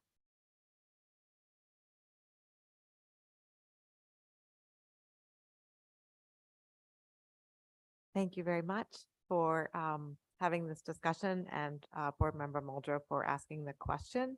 So thus far, we began a very small pilot with Pine 2 school years ago in the 2021-22 school year with just 2 connected elementary schools, one of our 4K through 2 and then 3 through 5 schools. And so then we expanded to 5 schools in the last school year, continuing with those 2 elementary schools and adding Hamilton, Spring Harbor, and West High School, Hamilton and Spring Harbor being middle schools. So our data at those schools is both quantitative and qualitative. So we have evidence that demonstrates that our students with an IEP were included more last year and the year before at the schools that had Pine. We also have qualitative data from our staff.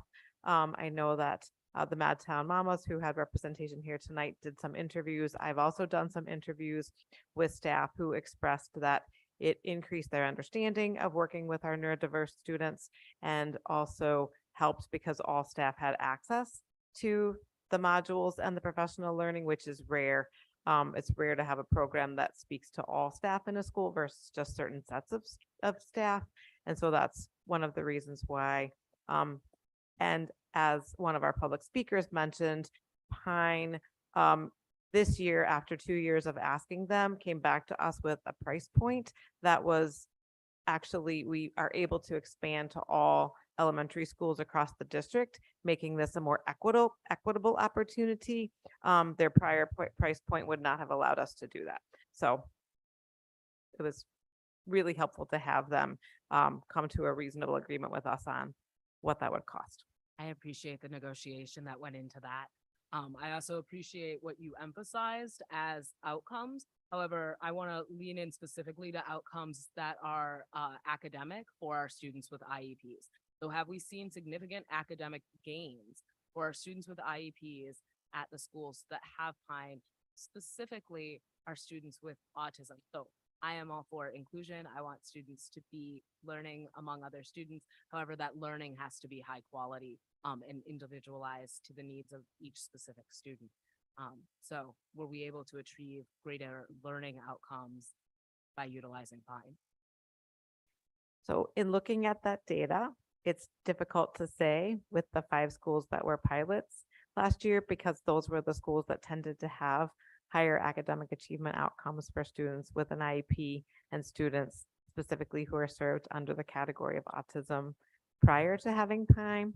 So my belief is that we're going to have better data when we've expanded across the district in terms of academic outcomes. So our academic outcomes at those 5 schools tend to be stronger, but that was also the case prior to Pine. Nancy, I didn't expect to ask you this question. Why would we pilot Pine at schools that already have better outcomes for students with IEPs and students with autism?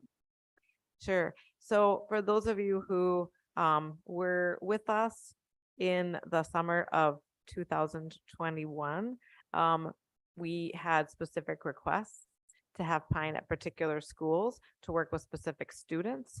And then the expansion wound up being the logical expansion being in that feeder pattern where those particular students would be, which was one of the things that felt very inequitable to me. And so I didn't feel good about moving forward with Pine if we couldn't expand to allow the opportunity for staff and scholars across the district.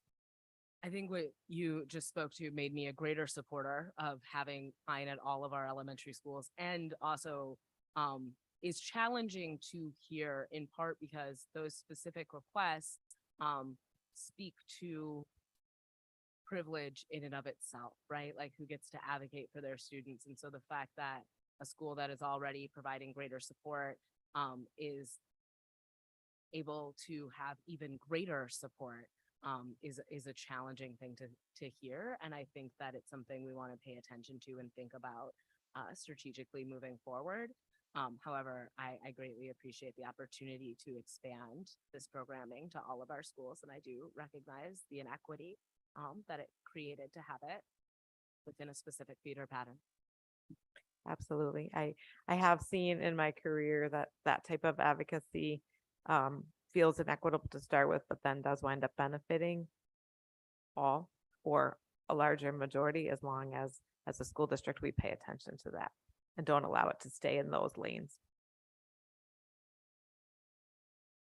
Any additional questions for me? Thank you. Board Vice President Pearson. Thank you. I'm excited for the expansion as well. And thank you, Ali, for bringing up the questions, because mine were definitely in line with what she somewhat already asked. I guess my question then would be, right now, the expansion would add the 32 elementary schools and then continue with the 2 middle schools. So Spring Harbor and Hamilton, and still West High School. When are we looking then to expand to the rest of the high schools and including the other middle schools as well, so that everyone can have the opportunity? That's a great question. My hope is that at this time, or even prior to this time next year, maybe even over the summer next year, that we'll be able to bring forth a proposal, continuing to work with Pine on the negotiation around their price points. Okay, yeah, I think it's going to be really important as we go into next year's school budget in October or after October, to know kind of what we are looking at to expand and how much we're looking at to expand. I think this is an awesome program. I think we all supported it early. So I'm looking forward to that proposal to expand it based on what you already mentioned and the inequities that it has caused so far. Thank you, Board Member Pearson. Thank you. Any further discussion? Okay, the motion is to approve the expenditure for the expansion of Pine. Talia, your advisory vote? Aye. Thank you. All those in favor? Aye. All right, thank you. That passes 7-0. All right, moving on to 10.13.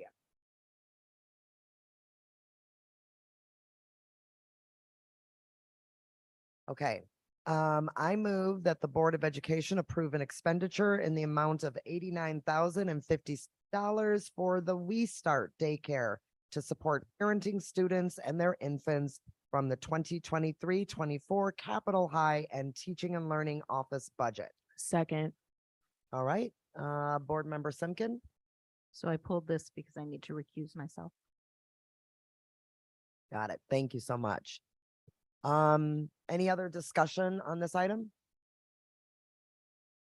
All right. For the approval of this expenditure, Talia, your advisory vote. Aye. All those in favor? Aye. That's 6. And then, do we do it as an abstain or? Okay. Thanks. 6-0. Okay.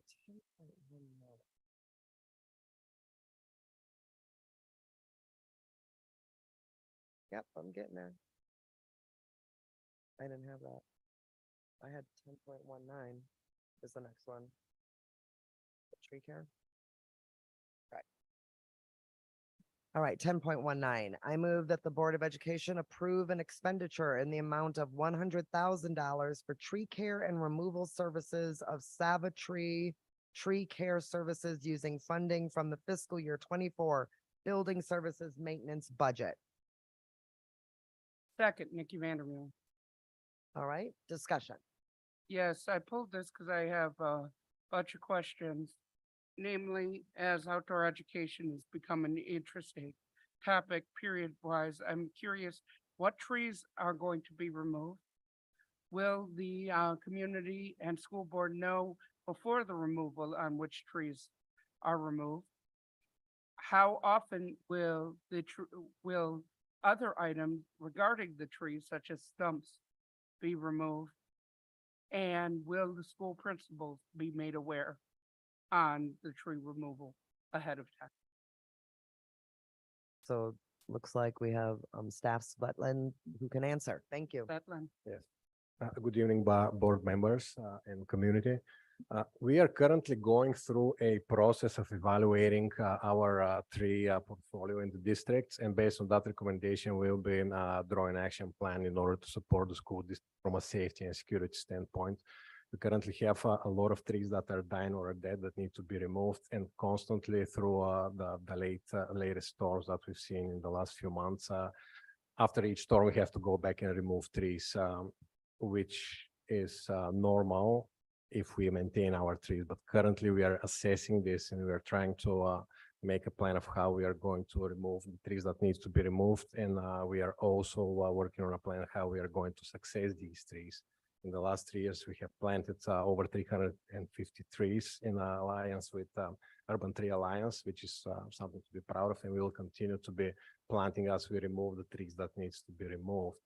But currently, I think we have a very significant risk in the school district with trees that have not been maintained, and we need to catch up on this. That's why we are ordering a study, and the data from that study will be utilized to be addressing the hazardous needs of the school. As far as giving heads up to each school sites, we are planning to provide the heads up to each school. Before we do that, we are planning to do the tree removal and tree trimming in a safe manner. We usually notify the school and the staff at each site. We want to make sure that there's no visitors, scholars, or staff around the work sites. We want to make sure that we don't affect any of our buildings or of any of our staff or visitors' vehicles as well. So there's quite a bit that goes behind that process. We do share the information ahead of time.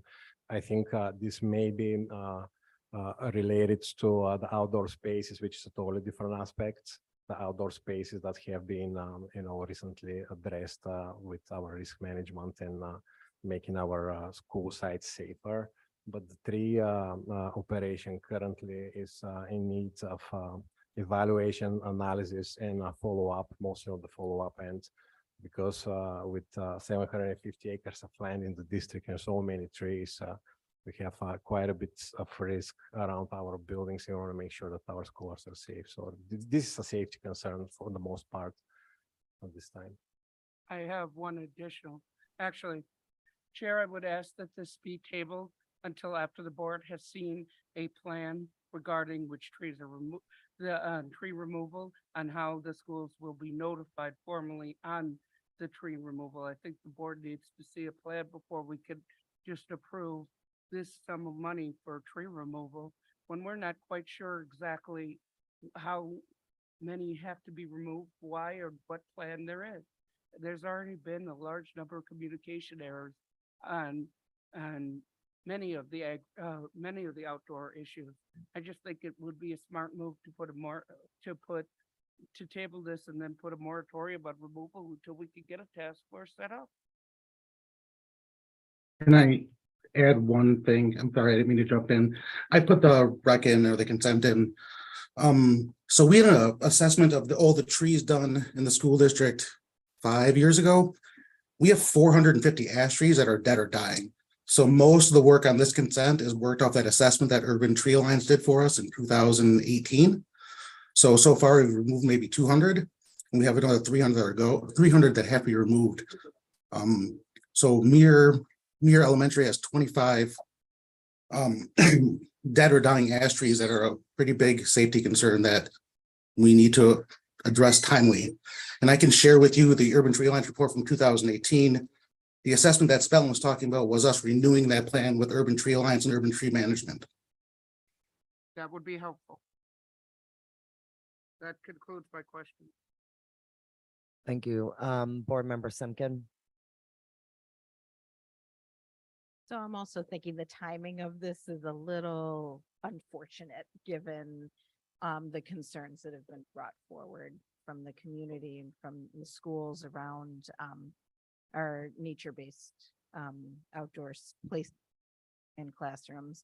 And so I am wondering if any of these trees have been identified in those outdoor classrooms or intentional outdoor play spaces? And if so, what is the plan to collaborate with the schools to ensure that there is intentionality around taking down or perhaps treating trees if they can be treated?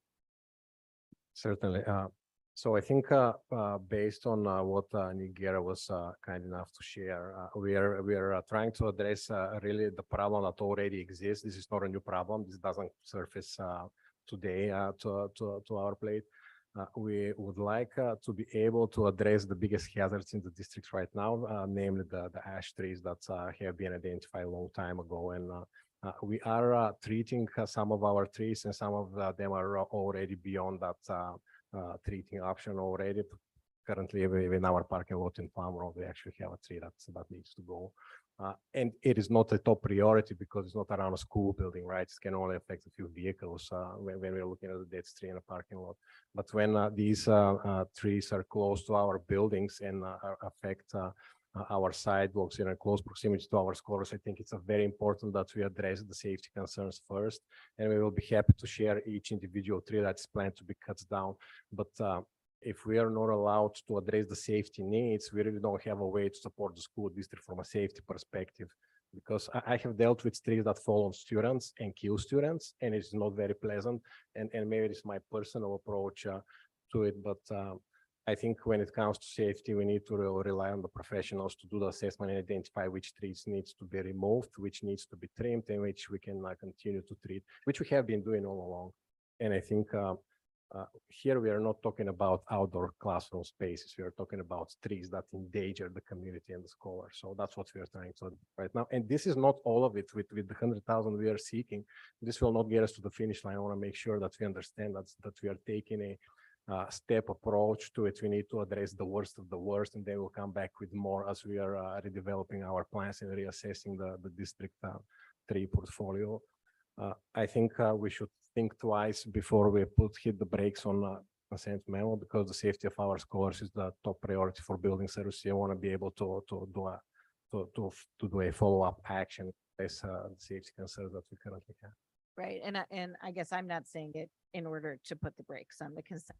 Well, what I'm talking about is I am thinking about these really intentionally created outdoor learning environments. We will be very happy of building services to continue the collaboration, the conversation around outdoor classrooms. I think we need to look at them from the aspect of safety as well. This has nothing to do with the trees, of course, but we also need to have maintenance plans for the outdoor classrooms, because currently we haven't really removed any outdoor classrooms, but you know, a few benches, a few stairs that are in disrepair that endanger the community.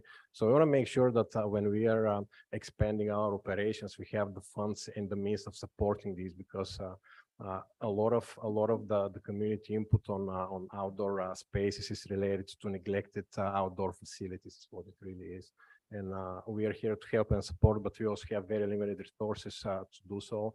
And I certainly agree that we need to do this in collaboration to make really solid plans for sustainable maintenance and operation of the outdoor classroom spaces, which should have been in place to begin with. But for some reason, at many of our school sites, the safety and the maintenance has derailed, and that has led to deterioration, which leads to the needs to remove some of the deteriorated whether it's benches or it's natural playgrounds. We just need to make sure that our safety for the visitors and the schools, for the visitors and the scholars in our schools are thought about, and not just implement something and then we neglect it over 10 years and then it becomes unusable and endangers the safety of the students.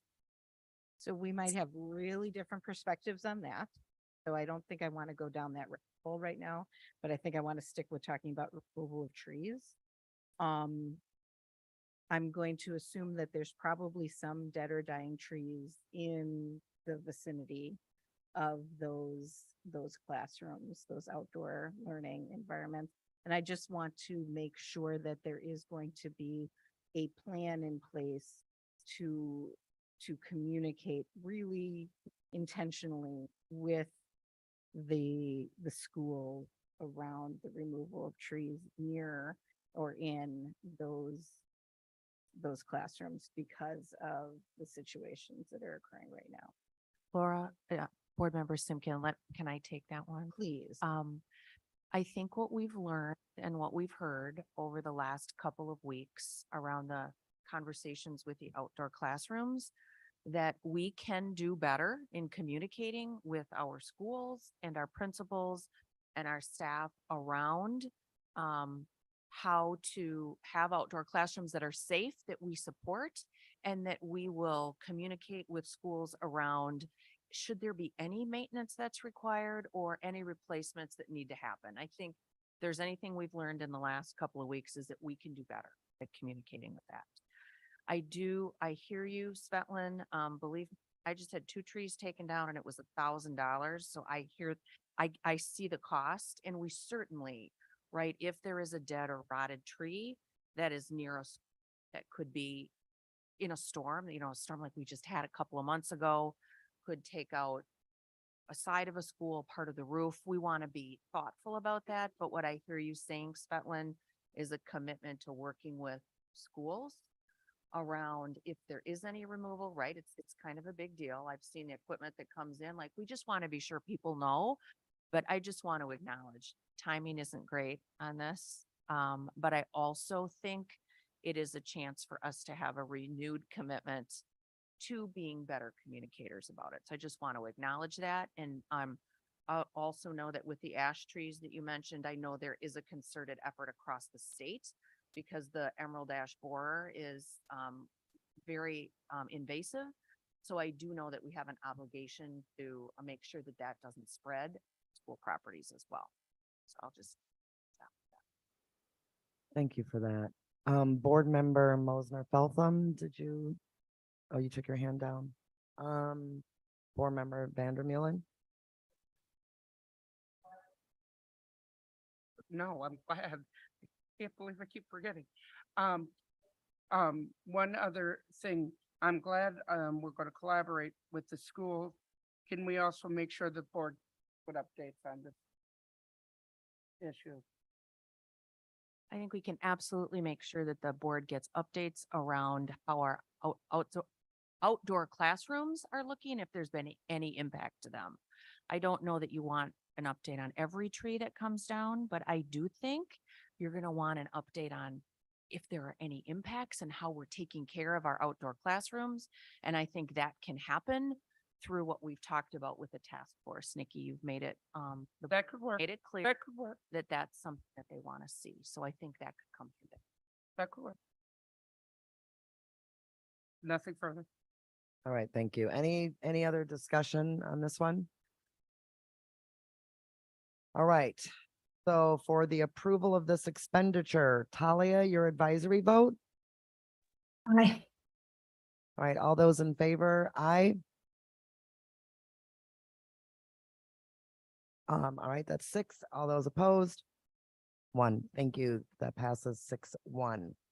All right, we're moving on now to 10.22.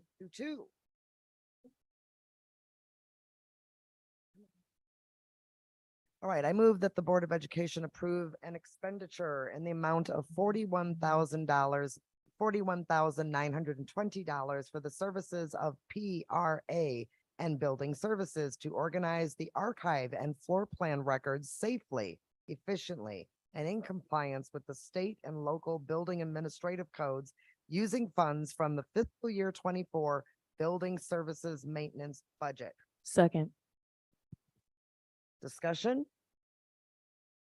Board Member Simkin. Yes, hi. I pulled this because I just wanted to have a full understanding of the scope of what is covered under this expense. And that's I guess the first part of it. So could you please go ahead and just articulate what that $41,000 covers?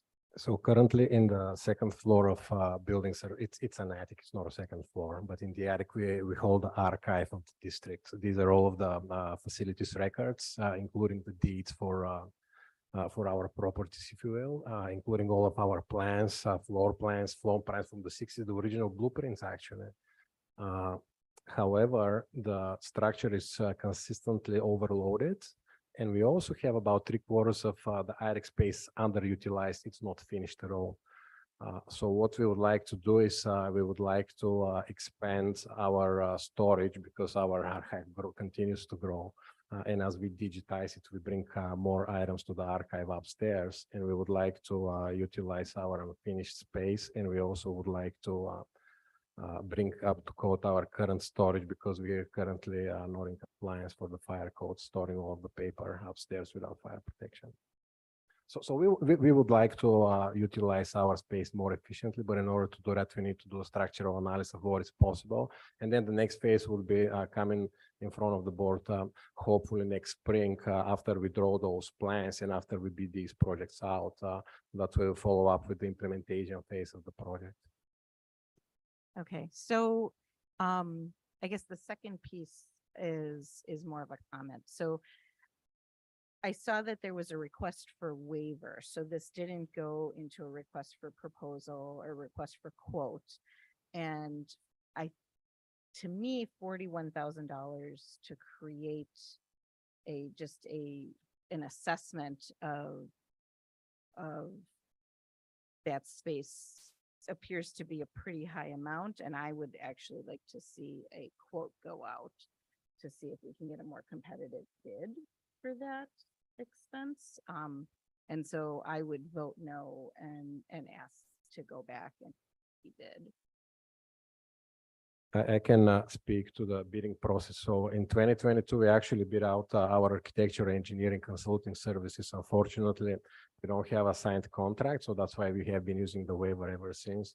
We have been working with our legal department and with Laserfish, who is the developer of our contracts manager software, in order to develop a package for MMSD that will allow us to manage this contract because we are about to enter into a multi-vendor contract with PRA, and we have a few other vendors that will be a part of that contract. But the reason why we don't have this signed as of last year is because our software couldn't handle it, and we are in the process of finalizing this. We actually had a meeting with Laserfish last week to revamp that process and to get rolling on it. But yes, PRA have been brought to us through a competitive bid process along with UA, along with I believe we had a few other vendors. I can't recall many of them. OPN is another one. Zimmerman is one. So all of the work that we do with these vendors through that RFP process, we are using a waiver right now because we don't have a contract, but we are hoping in the next couple of months we will have one signed. Okay, yeah, that seems like a lot of money for the scope of work that you're asking for. And so is it possible, I guess I'd ask that to our general counsel, is this a situation in which we can bid for this type of work? Is there anything that disallows that to happen?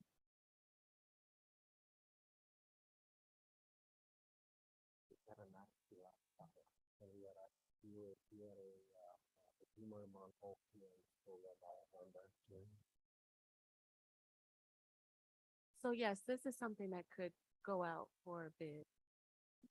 Was that your question? Yeah, that was my question. Okay, so would say for the rest of the board, I plan to vote no to this because I think it's an awful lot of money and I'd like to see some other quotes come in. Okay, any further discussion? Board Member Mosner Feltham. Sure. Thank you. I guess what I'm looking forward to seeing is the long-range facilities plan, so that this type of request can contextualize within a broader or not more forward-thinking. This is forward-thinking, but a more complete facilities plan that also supports our long-range generally, right? So that we have like a long-range vision for our facilities, which should be excellent, and a long-range vision for sort of how we progress as an educational institution. That's not a question. response really to board members. Thank you. Any further discussion on this memo? Board Member Muldrow. Anytime that I see that we have requested a waiver to not go out to bid, I wonder about our capacity to get bids. And I wonder if that is something we need to take into consideration. So I guess I would direct that question first at our superintendent in terms of our process around when a waiver is appropriate and when it isn't, as well as our capacity to field bids and make sure that we're getting the most competitive deal for the taxpayer.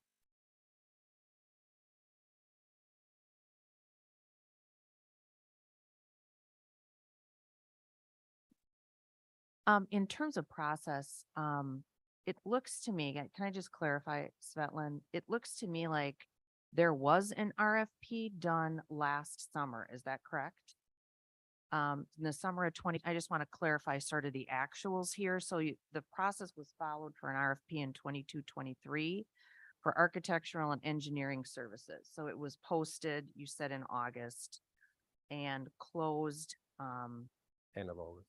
at the end of August. So, I mean, the RFP process, right? You generate your list of questions, what you want from a vendor, you get bids to come back, and you select the one based on your rubric that you believe best meets the needs of the project.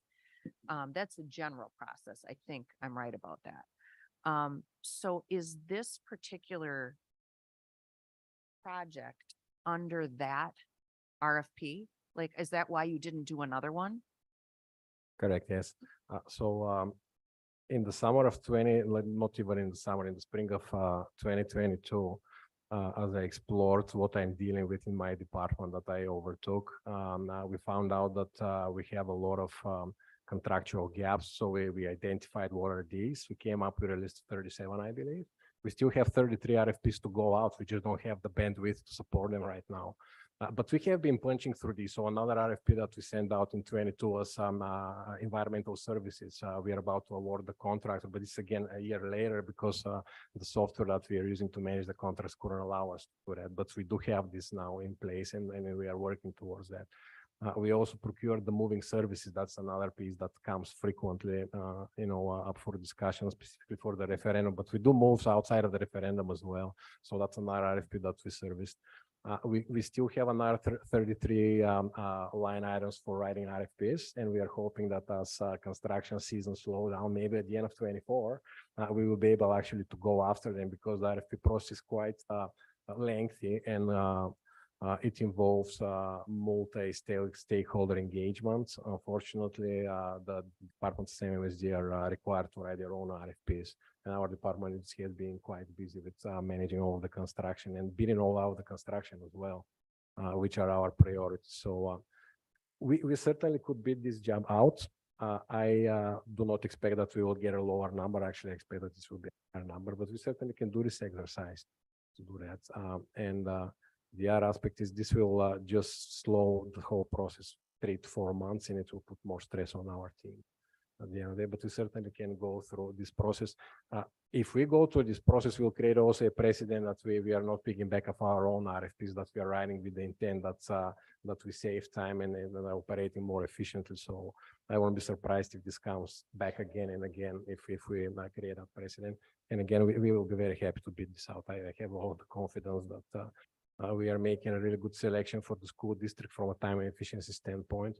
And if we need to bid it out, we certainly will be happy to do that. It won't happen until probably by late winter or spring because our pipeline is just full right now. But we can certainly look into this at a later date. I greatly appreciate the level of detail and candor you just brought to the conversation. And I want to thank you for acknowledging that there is a desire to go to bid on a variety of fronts at this current moment, particularly in relationship to our construction projects. That being said, I think what you highlighted is very reassuring in terms of that this went out to RFP. We're working with a group we established a relationship with last year, and that for me builds my confidence towards voting in favor. and not delaying this process. However, I do think, however cumbersome going to bid is, it is a necessary verification process in terms of being able to explain a competitive rate taxpayer. And so I thank Board Member Simpkin for her comments. And thank you for your explanation, both Superintendent Kistad and you, Sven. Thank you, Board Members Simpkin and Muldrow and Interim Superintendent Krista. I think we're good. So all those ready to approve what was that? Yeah, I'm getting ready to approve the expenditure. Talia, your advisory vote. Nay. All right, all those in favor? Aye.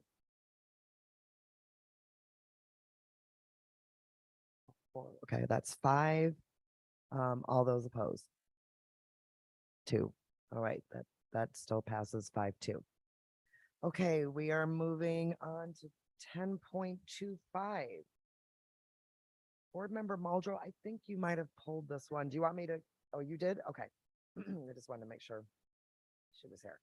All right, I move that the Board of Education approve an expenditure in the amount of $749,871.66 for the purchase of Titan LED materials and supplies to allow building services to continue the process of reducing the carbon footprint of the district and all of its operations while delivering a significant amount of savings to the utilities using funds from ESSER 2 and the fiscal year 24 building services maintenance budget. Second, Nikki Vandermeer. All right, discussion. Yes, I brought this because one, like Blair earlier stated, I'd like to see a log bridge facilities plan entirely before I can make a decision such as this.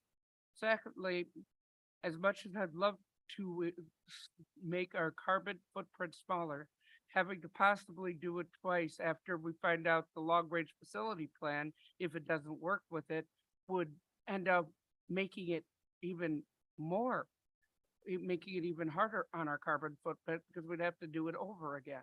And so for those reasons, I'm voting no, but I could understand why others might support. Thank you. Any other discussion on this item? All right, seeing none, the motion is to approve this expenditure. Talia, your advisory vote. Aye. All right, all those in favor? Aye. Aye. All right, all those opposed? 2. Okay. So we had Laura not present, so that's 5, 2, and 1 absent. I mean, 4-2. Thank you for correcting. 4, 2, and 1 not present. All right. 10.29.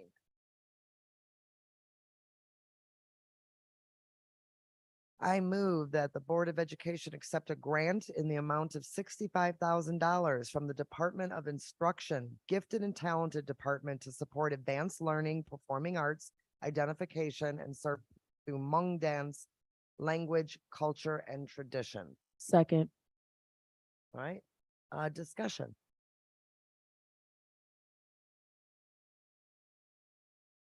Board Member Muldrow.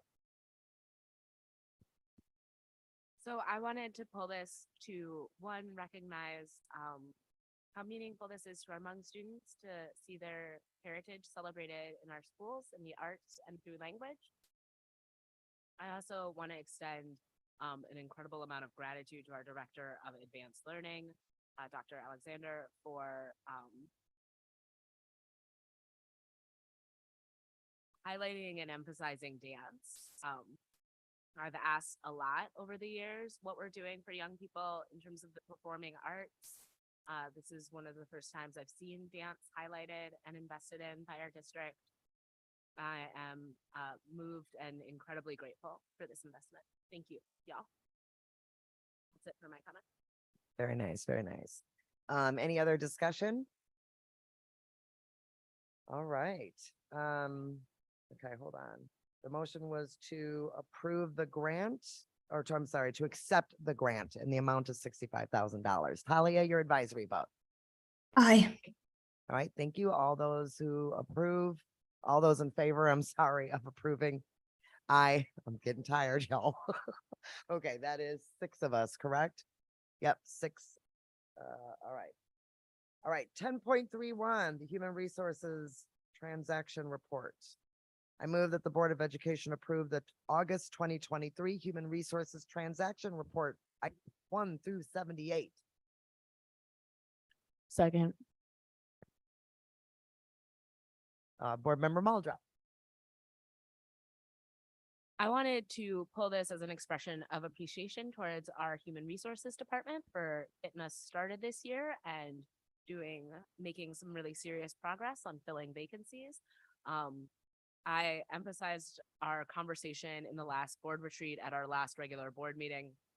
I want to acknowledge that my questions were answered thoroughly and thoughtfully, and continue to be answered thoroughly and thoughtfully. And I want to ask our superintendent to kind of explain what our HR report means about the first few days of school and what staffing will look like for our young people. Sure. So actually, our deputy, TJ McCrae, was working with our human resources lead, Jennifer Trundle, and you will be getting a refreshed HR report this week. And it's going to give you greater comparisons over time so you can see the progress. It will also give you just different information that tells a different story in some of our hard to fill areas, such as cross-categorical, such as bilingual. We also will have some information for the board about what we're doing about some of these unfilled vacancies that still exist.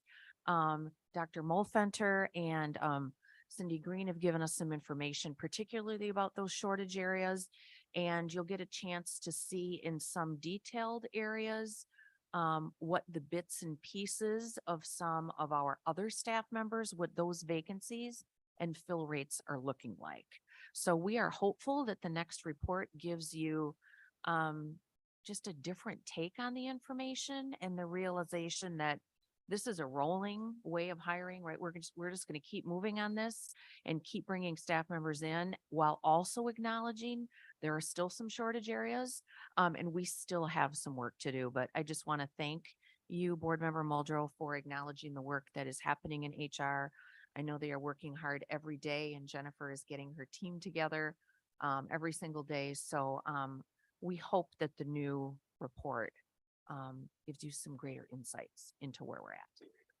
If folks are listening to this conversation and are curious about the public's access to the report the board will be provided with, how can the community access this updated report? So Jesse, help me with this. So that goes in the board update, correct? Yes, it's part of the weekly update to the board, which comes to the board each week. And then the week after is when the community can have access to it. And it is posted to the board's webpage at mmsd.org/board. Great. So it is available. It is a public document a week after it's released. Thank you so much. That's it for what I wanted to highlight, and thank you to both Dr. McCrae and our team in HR for getting us an updated report and all the work that's going into staffing our schools. Thank you, Board Member Muldrow. Board Member Castro. Yeah, I just want to thank the whole HR team as well, and want to highlight a dynamic that has maybe gone underreported or we haven't quite acknowledged quite enough, in my opinion, is that over the past 5-6 years, looking at the HR reports, we have made steady, consistent, sustained progress on diversifying our staff. We have we're reaching new highs every year in terms of % of our teachers that are teachers of color, which is something that has kind of flown under the radar, but I just wanted to highlight. Great. All right, let's move on to, what was that? Oh, yeah, you're right. Okay. All right, All those in, all those in favor, Talia, of approving the Human Resources Transaction Report. Your advisory vote? Aye. Thank you. All right, all those in favor? Aye. All right, 7-0. Thank you.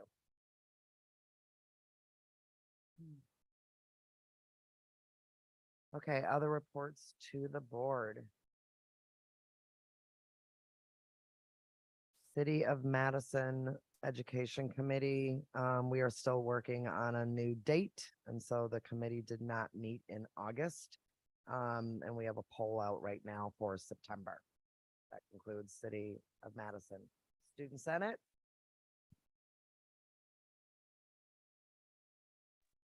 Our first meeting for the upcoming year will be on September 27th, and the focus will be engaging new members and focusing on outreach. Thank you, Talia. Madison School and Community Recreation Advisory Committee. Thank you, Madam President. MSCR West had their open house on August 9th. Over 300 community members attended and enjoyed sample courses, tours, music, and refreshments. The MSCR staff really appreciated support from the board, from the superintendent, and from other senior leaders who attended the open house. Fall programs start next week. More than 1,900 participants are registered for fall classes at the new MSCR West. And the next advisory committee meeting will be September 20th. Thank you, Board Member Mosner-Feltham. Policy Committee. We met last week and started crafting the plan of how we may be reviewing some of the policies. We thought that it'd be important that we start out first with 1301, which is just our policy on policies, and really start to dive deep on that. We will be meeting with Neola again soon, and we have crafted a possible plan for us that includes bringing back 1301 in our operations work group on 18th, and then looking at it again at our board retreat on the 22nd, and hopefully voting for it in September. We believe that this is the prelude to all of the policy work that we are going to be engaging with, but we had to get that policy together first, because that drives all of the work for us. And we have worked with Neola to look at some of the policies that we have to get done, and start comparing the two of our policies, Neola, and kind of merging that work. What I will say is that at our retreat, hopefully that we'll have a robust conversation about which plan, because we have started crafting that plan, which plan that we want to move forward with, and reviewing our policies that will match with any of the redlining that we will be doing. With that, that is it. Sabian, do you want to add anything? Okay, thank you. Thank you. Board Governance Committee, Board Member Simkin. The Board Governance Committee continues to explore options for a facilitator to support the process of our development of board governance policies and procedures. The Aspen Group has now removed themselves from consideration. However, we are exploring some other leads at this time.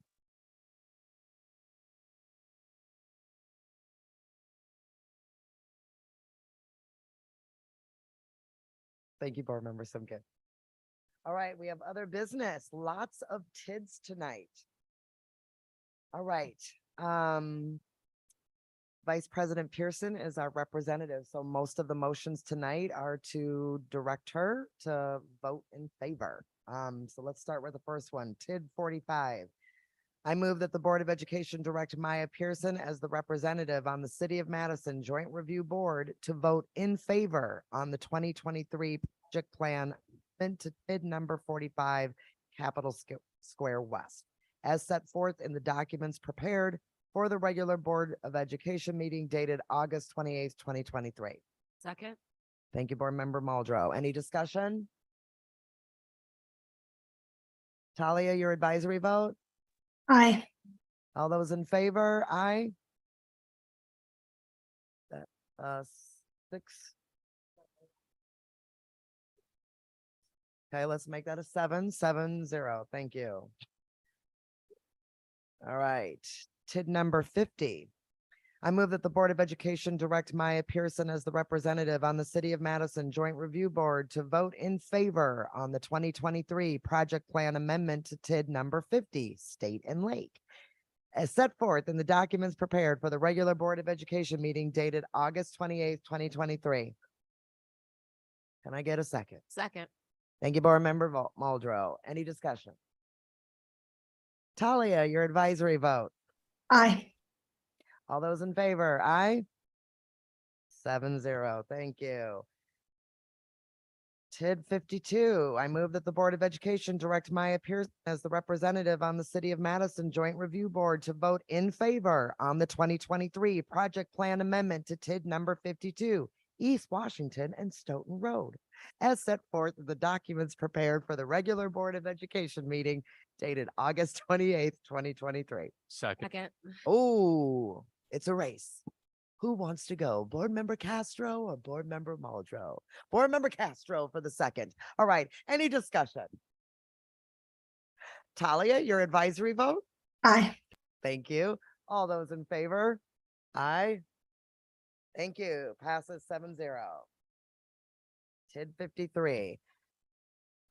I move that the Board of Education direct Maya Pearson as the representative on the City of Madison Joint Review Board to vote in favor on the 2023 Project Plan Amendment to TID number 53, East Wilson, as set forth in the documents prepared for the regular Board of Education meeting dated August 28th, 2023. Second. Yes. All right. Any discussion? Talia, your advisory vote. Aye. Thank you. All those in favor? Aye. 7-0. Thank you. TID number 54. I move that the Board of Education direct Maya Pearson as the representative on the City of Madison Joint Review Board to vote in favor on the 2023 Project Plan Amendment to TID number 54, Pennsylvania Avenue, as set forth in documents prepared for the regular Board of Education meeting dated August 28th, 2023. Second, Board Member Muldrow. Discussion? All right, Talia, your advisory vote. Aye. All those in favor? Aye. Thank you. 7-0.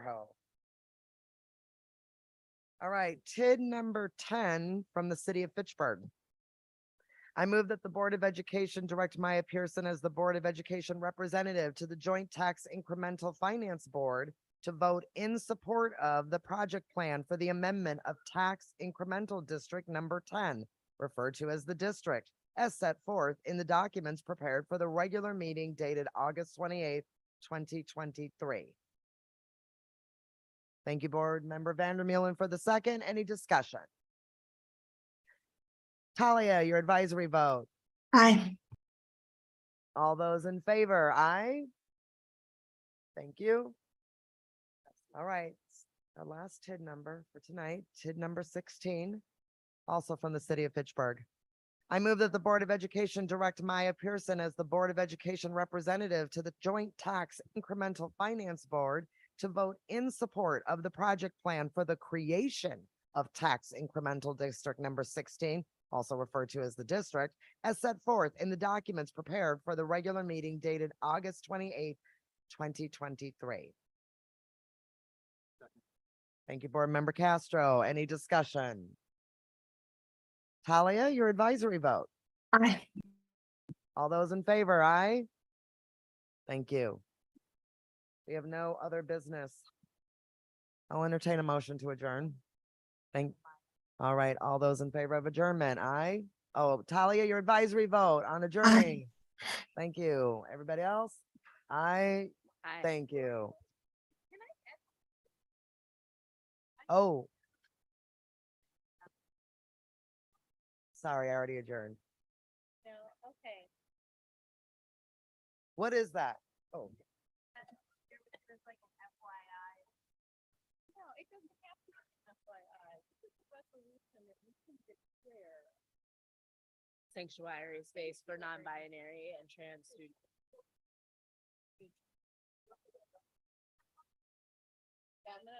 Yeah, let's put this on the note. I would, yeah, I would say it's a revolution, and then I would say we want to add our own language that allows for that revolution to reinforce our policy on non-discrimination on the basis of gender and gender expression. Yeah, glad we're gonna do that. It's like a nice response. I think you should read it during the meeting.